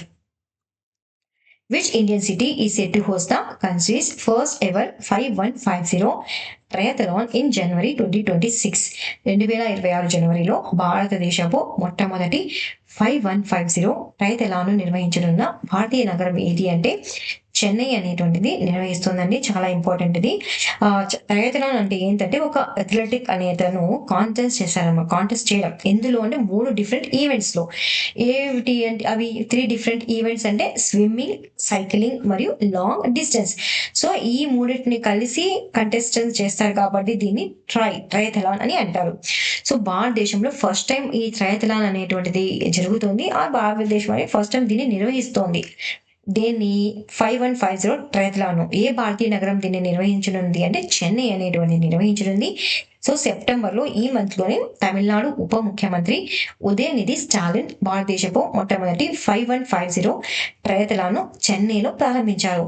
సో చెన్నైలో ఎక్కడ అంటే ఎప్పుడు అంటే 2026 జనవరి 11న ఈస్ట్ కోస్ట్ రోడ్ వద్ద ఉన్న ఎన్ జీవన్ బీచ్ రిసార్ట్ లో నిర్వహించనుందన్నమాట. ఇది అంటే ఇప్పుడు కాదండి, ఈవెంట్ ఎప్పుడు జరుగుతుంది అంటే 2026 లో అనేటువంటిది జరుగుతుంది.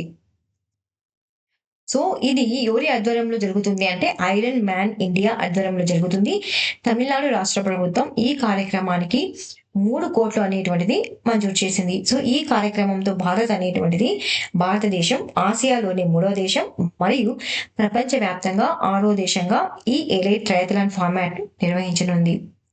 సో ఈ భారత్ లో డ్యూయథలాన్ అనేటువంటిది సిరీస్ ను కూడా ప్రవేశపెట్టేందుకు ఎవరు ఎంఓఈని కుదుర్చుకున్నారంటే ఈ కంపెనీస్ పేరు అనేటువంటిది ఇంపార్టెంట్ ఇక్కడ, ఐరన్ మ్యాన్ ఇండియా మరియు SDAT. Which island near Athens was the epicenter of the recent 5.2 magnitude earthquake in central Greece? ఇటీవల కేంద్ర గ్రీసు సంభవించిన 5.2 తీవ్రత గల భూకంపానికి కేంద్ర బిందువుగా ఉన్నటువంటి అథెన్స్ సమీపంలోని దీవి పేరు ఏమిటి అంటే ఎవియా ఆర్ యూబోవా. సో ఇది జియోగ్రఫీకి సంబంధించిందండి. సో ఎంత మ్యాగ్నిట్యూడ్ లో అంటే 5.2 తీవ్రత. సో మనం న్యూస్ లో చూసుకున్నాం కదా, ఆఫ్ఘనిస్తాన్ లో కూడా అర్థక్వేక్ అనేటువంటిది రావడం జరిగింది. రష్యాలో కూడా కొన్ని ప్రాంతాల్లో అర్థక్వేక్ అనేటువంటిది రావడం జరిగింది. సో ఇక్కడ ఏ ప్రాంతంలో వచ్చింది అర్థక్వేక్ అంటే 5.2 మ్యాగ్నిట్యూడ్ తో అంటే ఎవియా ఆర్ యూబోయా ప్రాంతంలో సంభవించింది. దీని కేంద్ర బిందువు అథెన్స్ సమీపంలోని ఎవియా దీవి వద్ద ఉంది. ఎవియాను యూబోవా అని కూడా అంటారు.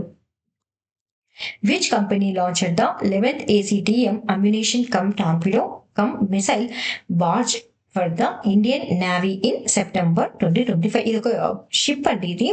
ఇది ఫ్లాట్ గా ఉంటుంది అనమాట. ఏమైనా క్యారీ చేయాలంటే ట్రాన్స్పోర్ట్ చేయాలంటే హెల్ప్ అవుతుంది. కాలువలలో ట్రాన్స్పోర్ట్ చేస్తారు దీని ద్వారా. సో 2025 సెప్టెంబర్ లో భారత నౌకాదళం కోసం ఏసీటీసీఎం అంటే ammunition come torpedo come missile అనమాట. మిసైల్ బార్జ్ LSAM 25 ను ప్రారంభించినటువంటి సంస్థ ఏది అంటే సూర్యదీప్త ప్రాజెక్ట్స్ ప్రైవేట్ లిమిటెడ్. ఎక్కడ ప్రారంభించింది అంటే థానేలో ప్రారంభించడం జరిగింది. ఎక్కడ మహారాష్ట్రలోని థానేలో ఉన్నటువంటి MSME షిప్ యార్డ్ పేరేంటి సూర్యదీప్త. పేరు ఇంపార్టెంట్ అండి. సైన్స్ అండ్ టెక్నాలజీలో న్యూస్ లో భాగంగా మనం ఇది కవర్ చేస్తున్నాము. సో దీని పేరు ఏంటి అంటే సూర్యదీప్త ప్రాజెక్ట్స్ ప్రైవేట్ లిమిటెడ్. ఈ బార్జ్ 2001 మార్చితో కుదిరిన ఒప్పందంలో భాగంగా నిర్మించబడడం జరిగింది. ఆల్రెడీ ఇప్పటికే 10 బార్స్ భారత నౌకాదళానికి అందించడం జరిగింది. సో ఇది భారతీయ షిప్ డిజైన్ సంస్థ ద్వారా స్వదేశీయంగా రూపొందించబడింది మరియు ఐఆర్ఎస్ ధృవీకరణ పొందినది మరియు ఎన్ఎస్టిఎల్ విశాఖపట్నంలో పరిష్కరించడం జరిగింది. Who was elected as the 15th Vice President of India in the election held on 9 September 2025. 2025 September 9న జరిగిన ఎన్నికలలో భారతదేశ 15వ ఉపరాష్ట్రపతిగా ఎవరు ఎన్నికయ్యారు అంటే సిపి రాధాకృష్ణన్ గారు ఎన్నికవడం జరిగింది. ఎప్పుడు అంటే సెప్టెంబర్ 9న జరిగినటువంటి ఎన్నికలలో భారతదేశపు 15వ ఉపరాష్ట్రపతిగా ఎన్నికయ్యారు. ఆయన ఎవరిని ఓడించారు అంటే జస్టిస్ బి సుదర్శన్ రెడ్డి గారిని ఓడించడం జరిగింది. సో సిపి రాధాకృష్ణన్ గారు ఎప్పుడు జన్మించారు అంటే 1957 అక్టోబర్ 20న ఎక్కడ అంటే తిరుపూర్ తమిళనాడులో జన్మించడం జరిగింది. సో ఆయన ప్రజా జీవితంలో అనేక ముఖ్యమైనటువంటి పదవులు నియమించారు. అంతేకాకుండా మహారాష్ట్ర మరియు జార్ఖండ్ గవర్నర్ గా అలాగే తెలంగాణ మరియు పుదుచ్చేరి గవర్నర్ అదనపు బాధ్యతలో సేవలు అందించడం జరిగింది. సో ఈ ఉపరాష్ట్రపతి పదవి భారత రాజ్యాంగంలోని ఏ ఆర్టికల్ ప్రకారం అంటే ఆర్టికల్ 63 ప్రకారం 2వ అత్యున్నత రాజ్యాంగ పదవి.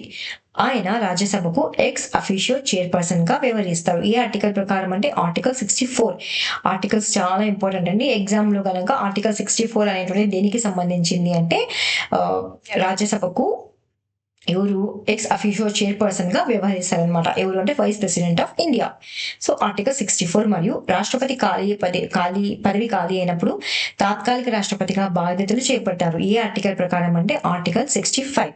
సో ఈ పదవికి అర్హత పొందేందుకు అవసరమైనటువంటి ప్రమాణాలు ఏమేమిటి అంటే ఏమేమి ఉండాలి, అతను భారత ఉపరాష్ట్రపతికి పోటీ చేయాలి అంటే భారత పౌరసత్వం కలిగి ఉండాలి, కనీస వయస్సు 35 సంవత్సరాలు అయి ఉండాలి మరియు రాజ్యసభ సభ్యునిగా పోటీ చేసేటువంటి అర్హతను కలిగి ఉండాలి. ఆ ఎన్నికయ్యేటువంటి అర్హతను కలిగి ఉండాలి.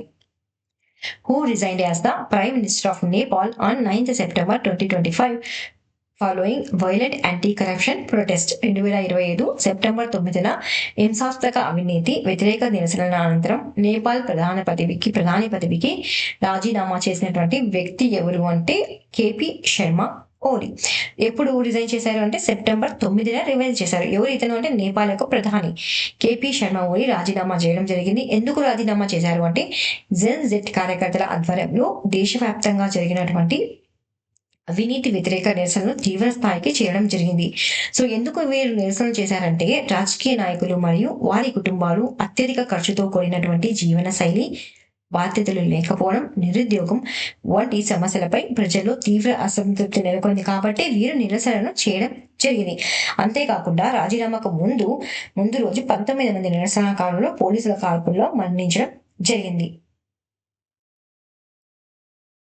What is the name of the multilateral military exercise in which the Indian armed forces are participating in Russia 2025?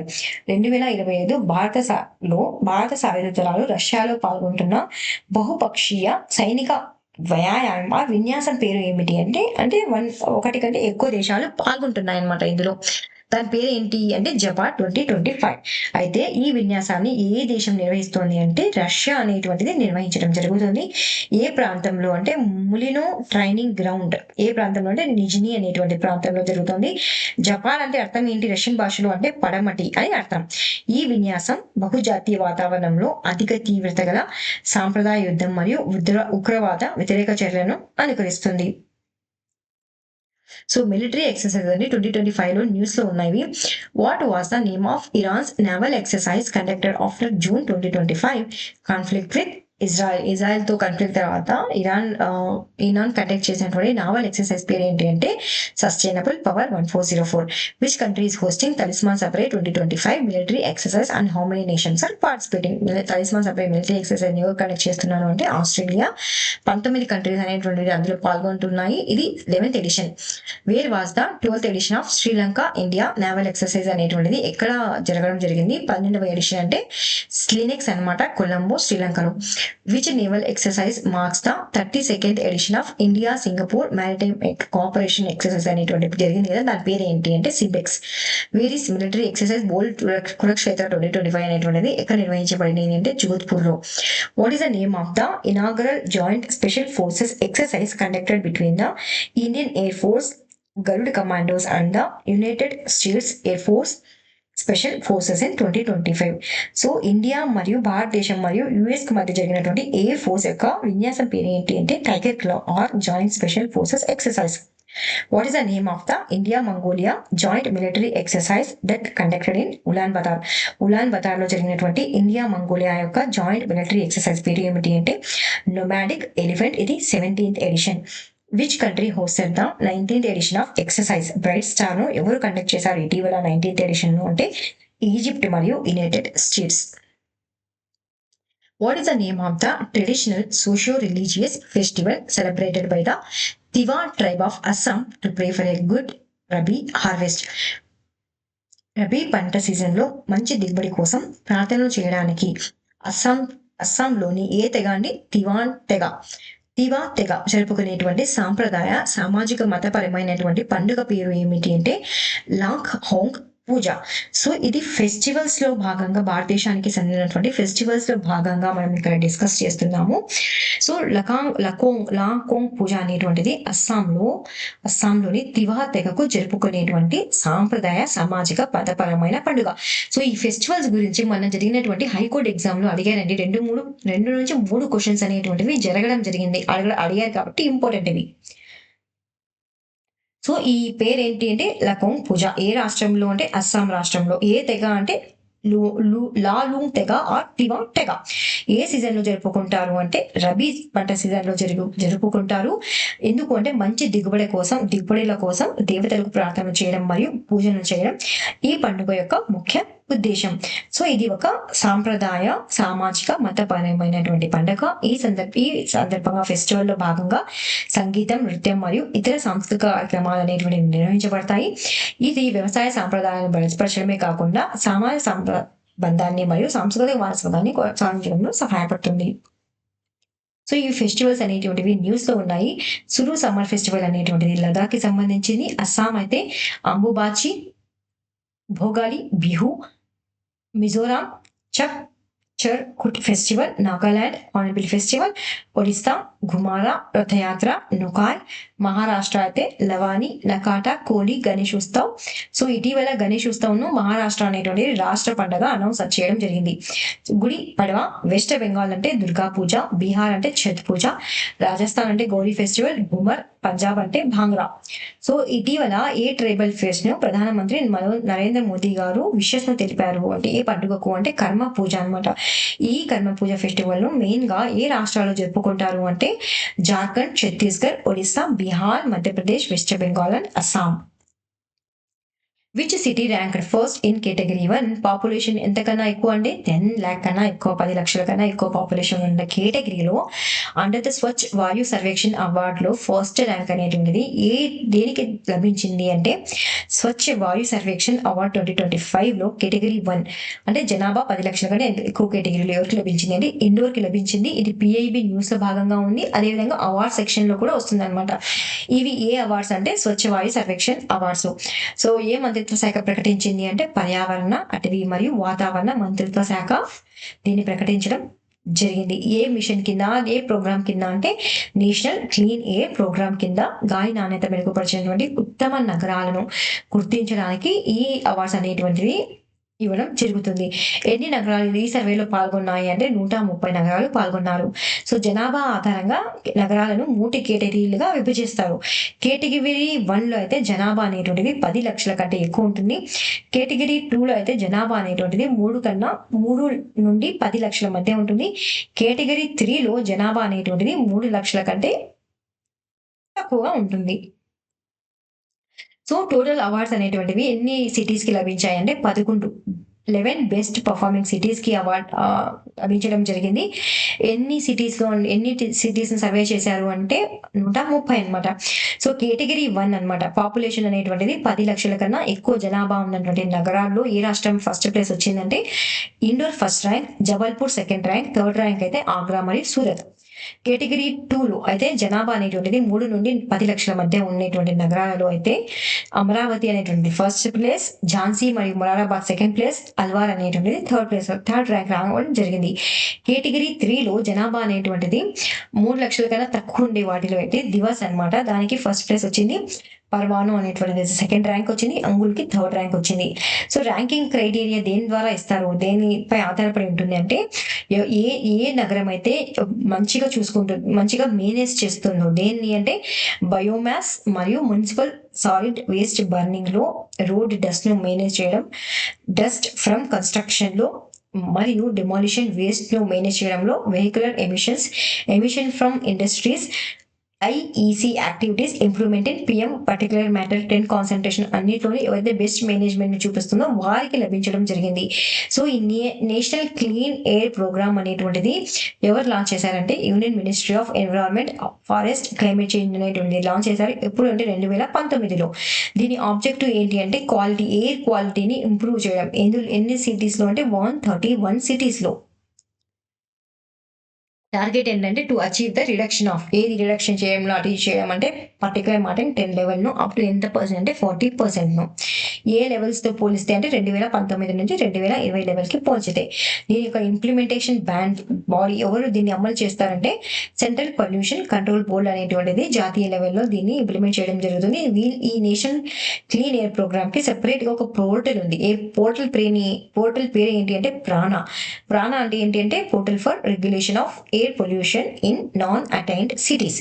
ఎందుకు దీన్ని లాంచ్ చేస్తారంటే ఇది మానిటర్ చేస్తుంది అనమాట implementation of national clean air programme ని. Which institute developed the cholesterol-based nanomaterials for quantum technologies and sprintonic applications? Quantum సంకేతాల మరియు స్ప్రింటానిక్ అనువర్తనాల కోసం కొలెస్ట్రాల్ ఆధారిత నానో పదార్థాలను అభివృద్ధి చేసినటువంటి సంస్థ ఏది అంటే institute of nano science and technology, Mohali అనమాట. సో మొహాలీలోని ఐఎన్ఎస్టి శాస్త్రవేత్తలు కొలెస్ట్రాల్ ఆధారిత నానో పదార్థాలను అభివృద్ధి చేశారు. ఈ ఆవిష్కరణ అనేటువంటిది ఎలక్ట్రానిక్స్ మరియు గ్రీన్ క్వాంటమ్ సాంకేతికతలకు దోహదపడుతుంది. Which vaccine has been developed as India's first indigenous multi-stage malaria vaccine to block infections and transmission of Plasmodium falciparum? Plasmodium falciparum సంక్రమణ మరియు వ్యాప్తిని అడ్డుకునేందుకు అభివృద్ధి చేసిన భారతదేశము మొట్టమొదటి స్వదేశీ బహుళ దశ మలేరియా టీకా. ఇది చాలా ఇంపార్టెంట్ క్వశ్చన్ అండి. ఇది హెల్త్ లో భాగంగా హెల్త్ కేటగిరీ కింద వస్తుంది. దాని పేరు ఏం పేరు అంటే all add falsi wax. So ఈ యాడ్ ఫాల్సీ వ్యాక్స్ అనేటువంటిది భారతదేశపు మొట్టమొదటి స్వదేశీ రీకాంబినెంట్ బహుళ దశ మలేరియా టీకా, మలేరియా వ్యాక్సిన్ అనేటువంటిది. దీన్ని ఎవరు అభివృద్ధి చేశారు అంటే ICMR అంటే regional medical research centre Bhubaneswar ద్వారా అభివృద్ధి చేయబడింది. మరియు NIMR అంటే national institute of malaria research మరియు NII అంటే national institute of immunology New Delhi సహకారంతో రూపొందించబడడం జరిగింది. ఇది అత్యంత ప్రాణాంతకమైనటువంటి మలేరియా పరాన్నజీవి. దాని పేరు ఏం పేరు ప్లాస్మోడియం ఫాల్సిపారం యొక్క సంక్రమణ మరియు వ్యాప్తిని అడ్డుకునేందుకే రూపొందించబడింది. సో ఈ పరాన్నజీవి అనేటువంటిది రక్త ప్రవాహంలోకి ప్రవేశించే ముందు ఇది పనిచేస్తుంది మరియు రూమ్ టెంపరేచర్ వద్ద 9 నెలలకు పైగా ప్రభావవంతంగా పనిచేస్తుంది అనమాట ఈ వ్యాక్సిన్ అనేటువంటిది. ఇది భారతదేశపు మలేరియా నిర్మూలన లక్ష్యం 2030కి మద్దతు ఇస్తుంది మరియు ఆరోగ్య రంగంలో ఆత్మనిర్భర్ భారత్ ను బలపరుస్తుంది. ఇప్పుడు ఎందుకు న్యూస్ లో ఉంది అంటే ఇది కేంద్ర ప్రభుత్వం అనేటువంటిది లైసెన్స్ ని గ్రాంట్ చేయడం జరిగింది 5 ఇండియన్ కంపెనీస్ కి టు మ్యానుఫ్యాక్చర్ చేయడానికి, తయారీ చేయడానికి ఇదేంటి అంటే ఈ వ్యాక్సిన్ ని యాడ్ ఫాల్సీ వ్యాక్స్ ను మరియు కమర్షియలైజ్ చేయడానికి, వాణిజ్యపరంగా అభివృద్ధి చేయడానికి దీనికి అనుమతి ఇవ్వడం జరిగింది భారత ప్రభుత్వం ఇటీవల. The United Kingdom India Infrastructure Financing Bridge is a joint initiative of City of London and which Indian institution? United Kingdom India infrastructure financing bridge అనేటువంటిది సిటీ ఆఫ్ లండన్ మరియు భారతదేశంలోని ఈ సంస్థ సంయుక్తంగా ప్రారంభించిన కార్యక్రమం ఏంటి?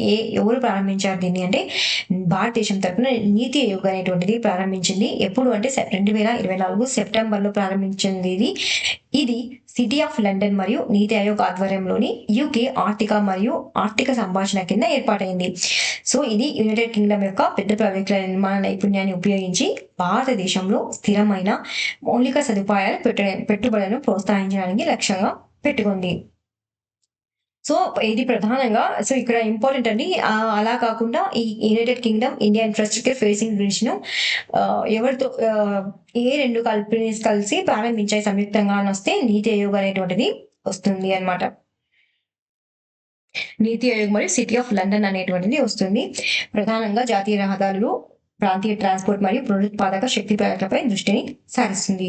అదేవిధంగా ఐక్యరాజ్య సమితి యొక్క సస్టైనబుల్ డెవలప్మెంట్ గోల్స్ కు అనుగుణంగా స్థిరమైన దీర్ఘకాలికమైన ఫైనాన్సింగ్ వ్యవస్థను నిర్మించడానికి ప్రోత్సహిస్తుంది. Which country became the first OECD అంటే Organization for Economic Cooperation and Development member to sign a bilateral investment treaty with India under its new investment treaty framework in September 2025. 2025 సెప్టెంబర్లో భారతదేశం యొక్క కొత్త పెట్టుబడి ఒప్పందం ప్రకారం ద్వైపాక్షిక పెట్టుబడి ఒప్పందంపై సంతకం చేసినటువంటి దేశం ఏది అంటే ఇజ్రాయిల్ అనేటువంటిది సంతకం చేయడం జరిగింది. ఎవరితో కలిసి అంటే భారతదేశంతో కలిసి అనమాట. ఇది ఒక ద్వైపాక్షిక పెట్టుబడి ఒప్పందం అంటే బైలేటరల్ ఇన్వెస్ట్మెంట్ ట్రీటీ. ఎగ్జామ్ ఇలా కూడా అడగచ్చండి. బైలేటరల్ ఇన్వెస్ట్మెంట్ ట్రీటీ అనేటువంటిది ఏ రెండు దేశాల మధ్య జరిగింది అంటే ఇజ్రాయెల్ మరియు భారతదేశం అనేటువంటిది వస్తుంది. ఇది ఎందుకు జరిగింది ఒప్పందం అంటే పెట్టుబడులు, ఇన్వెస్ట్మెంట్స్ మరియు వాణిజ్యం అంటే ట్రేడ్ పెంపొందించడానికి లక్ష్యంగా పెట్టుకుంది. సో ఈ ఒప్పందం అనేటువంటిది న్యూఢిల్లీలో కేంద్ర ఆర్థిక మంత్రి నిర్మలా సీతారామన్ మరియు ఇజ్రాయెల్ ఆర్థిక మంత్రి బెజలెల్ స్ట్రోనిచ్ చేత సంతకం అనేటువంటిది చేయడం జరిగింది. సో ఇది పిఏబి న్యూస్ లో ఉంది. అదేవిధంగా ఇంటర్నేషనల్ కరెంట్ అఫైర్స్ లో ఇంపార్టెంట్ ఇది. In which Indian state was the country's first bamboo-based biorefinery completed in September 2025? 2025 సెప్టెంబర్లో భారతదేశపు మొట్టమొదటి వెదురు ఆధారిత బయోరిఫైనరీ ఎక్కడ పూర్తి చేయబడింది? చాలా ఇంపార్టెంట్ అండి ఇది. ఎక్కడ పూర్తి చేయబడింది, ఎక్కడ పూర్తి అయింది, ఏ రాష్ట్రంలో అంటే నుమాలిగఢ్ అస్సాంలో అనేటువంటిది పూర్తయింది. ఇది భారతదేశపు మొట్టమొదటి బాంబు ఆధారిత బయో రిఫైనరీ. ఇది పెట్రోలియం మరియు నేచురల్ గ్యాస్ మంత్రిత్వ శాఖకు చెందినటువంటి నవరత్న కంపెనీ అండి. మరియు అదేవిధంగా ఇంజనీర్స్ ఇండియా లిమిటెడ్ ద్వారా అమలు చేయబడుతుంది. సో ఈ ప్రాజెక్ట్ ను ఎవరి కోసం చేస్తున్నారు, అదేవిధంగా ఏ కంపెనీ, ఏ దేశానికి సంబంధించింది అంటే ఈ ప్రాజెక్ట్ ను Assam bio ethanol private limited కోసం మరియు ఫిన్లాండ్ కు చెందినటువంటి కెంపోలిస్ ఓయ్ అందించినటువంటి ఆధునిక సాంకేతికతలో నిర్మించడం జరిగింది. సో ఇది ప్రతి సంవత్సరం 49,000 టీపీఏ బయో ఇథనాల్ మరియు 11,000 టీపీఏ అసిటిక్ యాసిడ్ ను మరియు 19,000 టీపీఏ పర్ఫురాల్ ఉత్పత్తి చేయడానికి రూపొందించబడడం జరిగింది. సో ఈ రిఫైనరీ అనేటువంటిది భారతదేశం యొక్క ఇథనాల్ బ్లెండింగ్ ప్రోగ్రామ్ మరియు 2030 నాటికి నెట్ జీరో ఉద్గార లక్ష్యాన్ని సాధించడానికి మద్దతు ఇస్తుంది. ఇక్కడ అస్సాం పేరు అనేటువంటిది, రాష్ట్రం అనేటువంటిది వస్తుంది, ఎందుకంటే భారతదేశం మొట్టమొదటి బ్యాంబూ ఆధారిత రిఫైనరీ కాబట్టి. దీన్ని ఎవరు అంటే నరేంద్ర మోదీ గారు ఇనాగరేట్ చేయబోతున్నారు, ఆవిష్కరించబోతున్నారు. ఎప్పుడు అంటే September 14న. Where is the Emerging Science Technology Innovation Conclave 2025 scheduled to be held from November 3rd to 5, 2025? 2025 November 3 నుండి 5 వరకు emerging science technology and innovation conclave 2025 ఎక్కడ నిర్వహించబడింది అంటే న్యూఢిల్లీలో నిర్వహించబడింది. ఎవరు అంటే department of science and technology. ఈ కాంక్లేవ్ పేరు ఏంటంటే emerging science technology and innovation conclave అనమాట. ఎక్కడ అంటే న్యూఢిల్లీలోని భారత మండపంలో. ఎప్పటి నుంచి ఎప్పటికంటే నవంబర్ 3 నుండి నవంబర్ 5 వరకు నిర్వహించబడుతుంది. ఇది భారత శాస్త్ర కాంగ్రెస్ కు ప్రత్యామ్నాయంగా రూపొందించబడింది మరియు విధాన ఆధారిత ఆవిష్కరణలపై దృష్టిని సారిస్తుంది.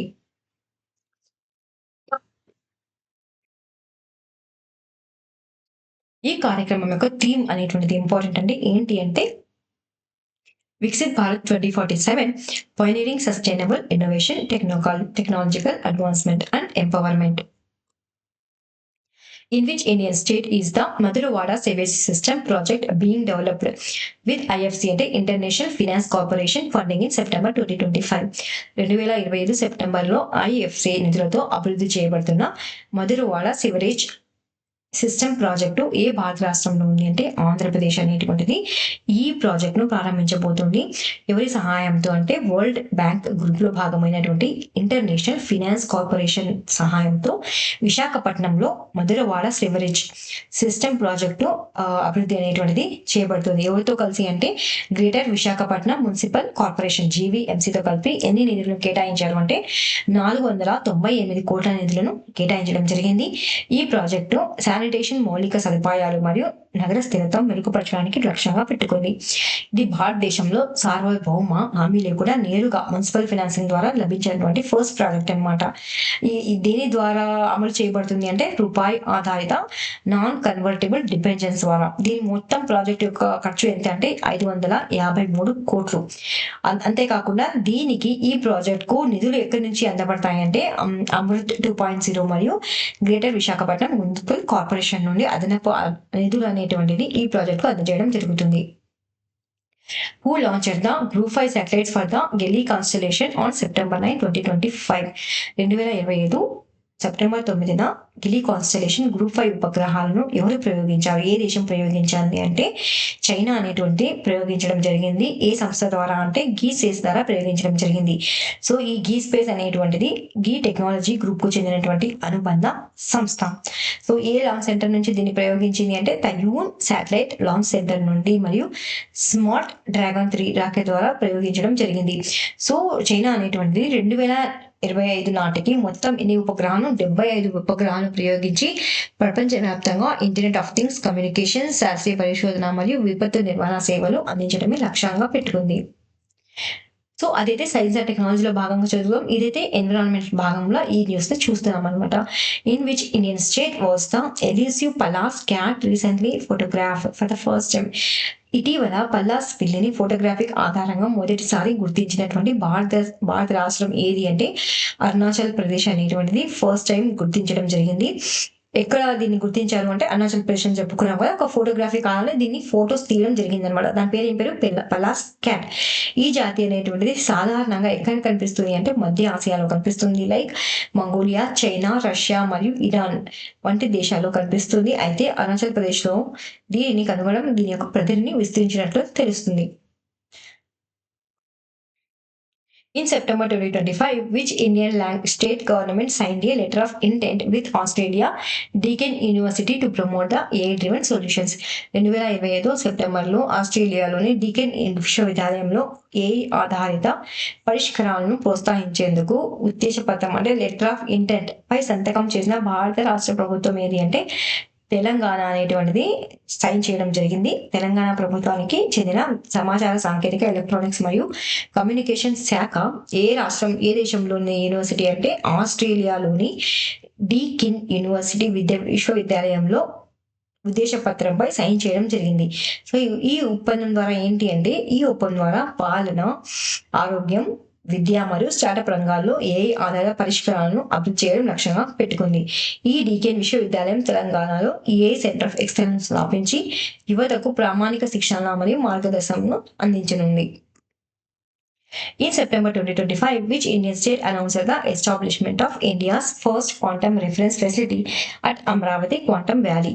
2025 సెప్టెంబర్లో అమరావతి క్వాంటమ్ వ్యాలీలో భారతదేశపు మొట్టమొదటి వస్తుంది కాబట్టి ఇంపార్టెంట్ అనేది భారతదేశపు మొట్టమొదటి క్వాంటమ్ రిఫరెన్స్ ఫెసిలిటీ స్థాపనను ప్రకటించినటువంటి భారత రాష్ట్రం ఏది అంటే ఆంధ్రప్రదేశ్.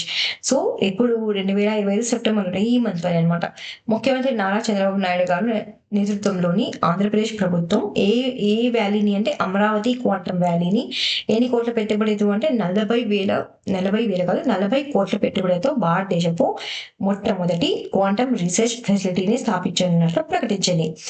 ఈ కేంద్రం అనేటువంటిది క్వాంటమ్ భాగాల యొక్క పరీక్ష, బెంచ్ మార్కింగ్ మరియు లక్షణ నిర్ణయాలపై దృష్టిని సారిస్తుంది. తద్వారా స్వదేశీ క్వాంటమ్ కంప్యూటర్ల తయారీకి బలమైనటువంటి పునాది అనేటువంటిది వేయబడుతుంది. అంతేకాకుండా ఇక్కడ ఇంకో పాయింట్ ఇంపార్టెంట్ ఉంది. ఏంటి అంటే అంబర్ ఎంటర్ప్రైజ్ ఎన్ని కోట్లతో అంటే 200 కోట్లతో క్వాంటమ్ క్రియోజనిక్ విభాగాల కేంద్రాన్ని ఏర్పాటు చేయనుంది. సో ఏ సంస్థలు దీనికి మద్దతు ఇస్తున్నాయి అంటే IBM, TCS మరియు నేషనల్ క్వాంటమ్ మిషన్ వంటి ప్రముఖ సంస్థలు ఈ ప్రాజెక్ట్ కు మద్దతు ఇస్తున్నాయి. సో ఆంధ్రప్రదేశ్ కి సంబంధించినటువంటి రివిజన్ క్వశ్చన్స్ ఇవి. Which state government unveil. So మనం ఇదంతా చదువుకున్నాం కదా, అమరావతి క్వాంటమ్ వ్యాలీ ప్లాన్ ను ఎవరు అన్వీల్ చేశారు అట్రాక్ట్ చేయడానికి $1 బిలియన్ ఇన్వెస్ట్మెంట్ ను అంటే ఆంధ్రప్రదేశ్ అవుతుంది. Which Indian state is set to launch the country's first AI based. ఏ దేశం అనేటువంటిది మొదటి AI based small mosquito system ని డెవలప్ చేసింది అంటే ఆంధ్రప్రదేశ్ అనేటువంటిది ఈ రాష్ట్రం అంటే. Where was the second BIMSTEC port conclave ఏ రాష్ట్రం అనేటువంటిది బిమ్స్టెక్ పోర్ట్ కాంక్లేవ్ అనేటువంటిది అదే కండక్ట్ చేసింది అంటే విశాఖపట్నం అనేటువంటిది కండక్ట్ చేసింది. థీమ్ ఏంటి అంటే navigating the future, blue economy, innovation and sustainable partnership. Where were the first ever shell script inscription discover చేయడం జరిగింది. మొదటి షెల్ స్క్రిప్ట్ ఇన్స్క్రిప్షన్స్ అని ఎక్కడ అంటే లంకమల్లా ఫారెస్ట్ కడప డిస్ట్రిక్ట్ లో. Recently which state inaugurated major manufacturing units అనేటువంటిది ఈ రాష్ట్రం అనేటువంటిది ఆవిష్కరించింది. ఎక్కడ అంటే కొప్పర్తి మెగా ఇండస్ట్రియల్ హబ్ లో. ఎవరు అంటే Andhra Pradesh. Which historic site in Andhra Pradesh was recently granted. ఏ ప్రాంతానికి రీసెంట్ గా geo historic heritage site status అనేటువంటిది లభించింది. ఎవరి ద్వారా అంటే జియోలాజికల్ సర్వే ఆఫ్ ఇండియా ద్వారా అంటే బెలూమ్ గుహలు. Which two prestigious naval events are set to host. ఏ 2 నావల్ ఈవెంట్స్ అనేటువంటిది హోస్ట్ చేయబోతున్నారు అంటే విశాఖపట్నం అండి. ఎప్పుడు అంటే February 2026 లో. In which Indian state is the Madhuravada sewage system. ఇప్పుడు డిస్కస్ చేసుకుంటే ఏ రాష్ట్రంలో ప్రారంభించబోతున్నారు అంటే Andhra Pradesh. Where was India's first overseas Atal Innovation Center inaugurated in September 2025? 2025 సెప్టెంబర్లో భారతదేశపు తొలి విదేశీ అటల్ ఇన్నోవేషన్ సెంటర్ అనేటువంటిది ఎక్కడ ప్రారంభించబడింది అంటే అబుదాబిలో ప్రారంభించబడింది. అబుదాబి యుఏఈలో. ఎవరు అంటే మన కేంద్ర విద్యామంత్రి పర్యటన సందర్భంగా ఇక్కడ ఐఐటి ఢిల్లీ అబుదాబి క్యాంపస్ లో భారతదేశపు తొలి విదేశీ అటల్ ఇన్నోవేషన్ సెంటర్ ను ప్రారంభించడం జరిగింది. What is the name of the digital platform recently launched by the Ministry of Tribal Affairs to promote the tribal platforms హెరిటేజెస్? ఆదివాసీ కళల పరిరక్షణ మరియు వారసత్వాన్ని ప్రోత్సహించేందుకు ఆదివాసీ వ్యవహారాల మంత్రిత్వ శాఖ ఇటీవల ప్రారంభించినటువంటి డిజిటల్ వేదిక పేరు ఏమిటి అంటే ఆది సంస్కృతి అనేటువంటిది. ఎక్కడ అంటే న్యూఢిల్లీలోని భారత మండపంలో జరిగినటువంటి ఏ సదస్సులో భాగంగా అంటే ఆది కర్మయోగి అభియాన్ జాతీయ సదస్సులో ప్రారంభించడం జరిగింది. ఇది ఆదివాసీ కళల పరిరక్షణ, సాంప్రదాయ జ్ఞానాన్ని ప్రోత్సహించడం మరియు ఆదివాసీ కళాకారులకు జీవనోపాధి కల్పించడం లక్ష్యంగా రూపొందించబడడం జరిగింది. సో ఇందులో ఏముంటాయంటే ఆది విశ్వవిద్యాలయం ఉంటుందండి. ఆది విశ్వవిద్యాలయ యూనివర్సిటీ అనేది ఉంటుంది. దీనికి సంబంధించింది అంటే ఆదివాసీ నృత్యం, చిత్రకళ, సంగీతం, హస్తకళపై 45 కోర్సులు అనేటువంటిది అందించడం జరుగుతుంది. అదేవిధంగా ఆది సంపద అనేటువంటి విభాగం కూడా ఉంది. 5,000కు పైగా డాక్యుమెంట్లను కలిగి ఉంటుంది మరియు సామాజిక సాంస్కృతిక డేటాబేస్ ను కలిగి ఉంటుంది. ఆది హార్ట్ అంటే ట్రైఫెడ్ అంటే tribal cooperative marketing development federation of India private limited తో అనుసంధానమై ఆదివాసీ ఉత్పత్తుల కోసం ఆన్లైన్ మార్కెటింగ్ ను ఏర్పాటు చేస్తుంది.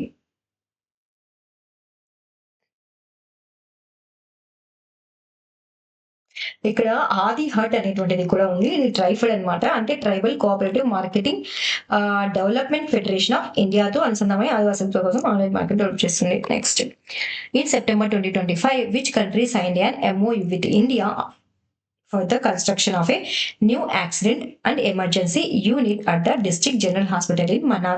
2025 సెప్టెంబర్లో మన్నార్ జిల్లా సాధారణ ఆసుపత్రిలో కొత్త ప్రమాద మరియు అత్యవసర యూనిట్ నిర్మాణానికి భారతదేశంతో ఉద్దేశపత్రం అంటే MOU ఆ లెటర్ ఆఫ్ ఇంటెంట్ పై సంతకం చేసినటువంటి దేశం ఏది అంటే శ్రీలంక అనేటువంటిది. ఇది ఇంటర్నేషనల్ కరెంట్ అఫైర్స్ లో భాగంగా వస్తుంది.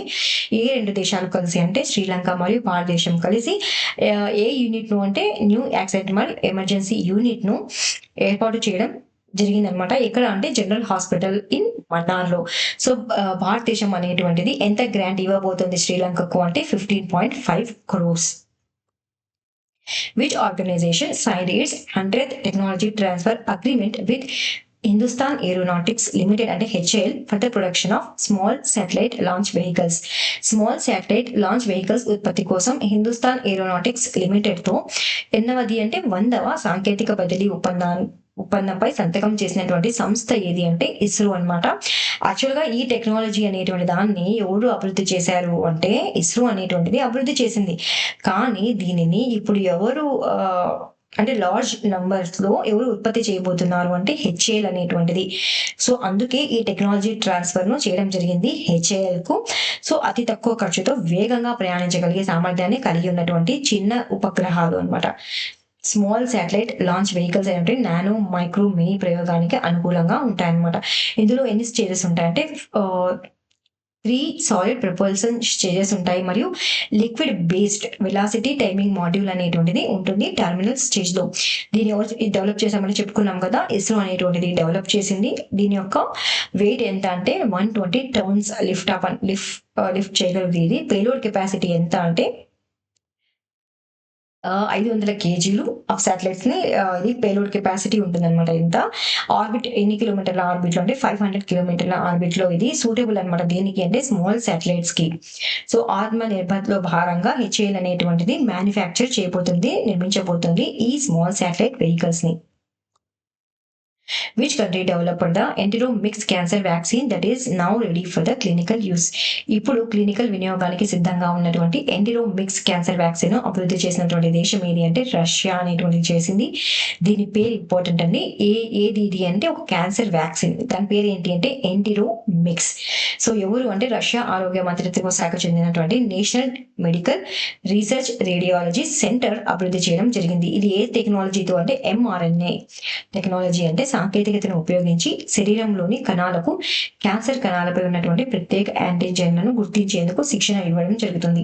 ఈ వ్యాక్సిన్ అనేటువంటిది 4 హానికరమైనటువంటి వైరస్ ను ఉపయోగించి క్యాన్సర్ కణాలను ధ్వంసం చేయడమే కాకుండా శరీర రక్షణ వ్యవస్థను కూడా ఉత్తేజనం చేస్తుంది. ఈ ద్వంద్వ విధానం ట్యూమర్ వృద్ధిని తగ్గించడంలో మరియు కొన్ని సందర్భాల్లో పూర్తిగా తగ్గించడంలో సహాయపడుతుంది. చాలా ఇంపార్టెంట్ అండి. ఇది ఇంటర్నేషనల్ కరెంట్ అఫైర్స్ లో భాగంగా హెల్త్ కేటగిరీలో భాగంగా ఈ న్యూస్ ని అనేటువంటిది డిస్కస్ చేస్తాం. ఎంటెరోమిక్స్ ఏ దేశానికి సంబంధించింది అంటే రష్యా. ఇది ఒక క్యాన్సర్ వ్యాక్సిన్ అనమాట. క్యాన్సర్ ను నిరోధించేటువంటి vaccine. Sebastian Lecornu was appointed as the Prime Minister of which country in September 2025? 2025 సెప్టెంబర్లో సెబాస్టియన్ లెకర్ను ప్రధానమంత్రిగా నియమించబడిన దేశం ఏంటి అంటే ఫ్రాన్స్ అనేటువంటిది. సెబాస్టియన్ లెకర్ను ప్రధానమంత్రిగా నియమించింది ఇది ఫ్రాన్స్ అనేటువంటిది. Andrew Holness was elected as a Prime Minister of which country in September 2025? 2025 సెప్టెంబర్లో ఆండ్రూ హోల్నెస్ ప్రధానమంత్రిగా ఎన్నికైన దేశం ఏది అంటే జమైకా. ఈయన ప్రధానమంత్రిగా 3వసారి ఎన్నికవడం జరిగింది. ఈయన నేతృత్వంలో జమైకా లేబర్ పార్టీ 63 స్థానాలు ఉన్నటువంటి ప్రతినిధుల సభలో 34 స్థానాలను గెలుచుకోవడం జరిగింది. రివిజన్ ఎంసీక్యూస్ లో భాగంగా ప్రైమ్ మినిస్టర్స్ గురించి ఇక్కడ డిస్కస్ చేద్దాం. ఉక్రెయిన్ ప్రైమ్ మినిస్టర్ ఎవరంటే Yulia Svyrydenko. Lithuania prime minister ఎవరంటే ఇంకా రుగ్నాన్. యునైటెడ్ కింగ్డమ్ అంటే యూకే ప్రైమ్ మినిస్టర్ ఎవరు అంటే Keir Starmer. Myanmar prime minister U Nyo Saw. Israel prime minister Benjamin Netanyahu. Sri Lanka prime minister Harini Amarasuriya. Mauritius prime minister Navin Ramgoolam. UK deputy prime minister David Lammy. Bangladesh prime minister Mohammad Yunus. Who was elected Thailand's 32వ prime minister గా ఎవరు ఎన్నికయ్యారంటే అనుటిన్ చాన్విరాకుల్. Researchers recently discovered 2 new species of black asparagus in which regions of India? ఇటీవల భారతదేశంలో 2 కొత్త black ఆస్పరాజిల్లస్ జాతులను శాస్త్రవేత్తలు ఏ ప్రాంతంలో కనుగొన్నారు అంటే వెస్ట్రన్ ఘాట్స్ లో కనుక్కోవడం జరిగింది. అంటే పశ్చిమ కనుమలలో కనుక్కోవడం జరిగింది. ఈ 2 కొత్త బ్లాక్ ఆస్పరాజిల్లస్ జాతులు అనమాట. ఇవి ఎక్కువగా దేంట్లో హెల్ప్ అవుతాయి అంటే బయోటెక్నాలజీలో ఎక్కువగా హెల్ప్ చేస్తాయి. ఇవి సిట్రిక్ యాసిడ్ ఉత్పత్తి మరియు ఆహార ఫర్మెంటేషన్ మరియు వ్యవసాయంలో ఫాస్ఫేట్ స్థిరీకరణకు ఇవి హెల్ప్ అవుతాయి. సో ఇవి 1-లైనర్ క్వశ్చన్స్ అండి. In India national nutrition week అనేటువంటిది మనం ఎప్పుడు అబ్జర్వ్ జరుపుకుంటామంటే సెప్టెంబర్ 1 నుంచి 7 వరకు జరుపుకుంటాం. థీమ్ ఏంటి అంటే eat right for a better life. World coconut day ను మనం ఎప్పుడు అబ్జర్వ్ చేస్తామంటే సెప్టెంబర్ 2 ఎవ్రీ ఇయర్ ఎప్పుడు జరుపుకుంటామంటే 2009 నుంచి జరుపుకుంటున్నాం అనమాట. థీమ్ ఏంటి అంటే uncovering coconuts power inspiring global action. So teachers day అనేటువంటిది ఎప్పుడు సెలబ్రేట్ చేసుకుంటామంటే సెప్టెంబర్ 5న ఎవరిని ఆనర్ చేయడానికి అంటే గౌరవించడానికి అంటే డాక్టర్ సర్వేపల్లి రాధాకృష్ణన్ గారిని. ఈయన జాతీయ 2nd ప్రెసిడెంట్ మరియు ఫిలాసఫర్ అనమాట. సో ఎప్పటి నుంచి మనం ఈ దినాన్ని జరుపుకుంటున్నాం సెప్టెంబర్ 5 టీచర్స్ డే కానీ 1960 నుంచి జరుపుకోవడం జరుగుతుంది. ఎందుకంటే టీచర్స్ ని గౌరవించడానికి వీరి యొక్క పాత్ర ఎక్కువగా ఉంది ఇక్కడ. ఎందులో అంటే సమాజ నిర్మాణంలో కీలక పాత్ర పోషిస్తున్నారు కాబట్టి. అదే విధంగా ఇంటర్నేషనల్ డే ఆఫ్ చారిటీని 5th సెప్టెంబర్ గా కూడా మనము జరుపుకుంటాం. దీన్ని ఎవరు అబ్జర్వ్ చేశారు అంటే United Nations General Assembly in 2012. 4th issue of quarterly insight document అనేటువంటిది అంటే ఇది ఇంట్రడక్షన్ టు 2D మెటీరియల్స్ అనేటువంటి డాక్యుమెంట్ ను ఇటీవల ఎవరు రిలీజ్ చేశారు అంటే నీతి ఆయోగ్ కి చెందినటువంటి frontier tech hubs future front quarterly insight series అనేటువంటిది రిలీజ్ చేయడం జరిగింది.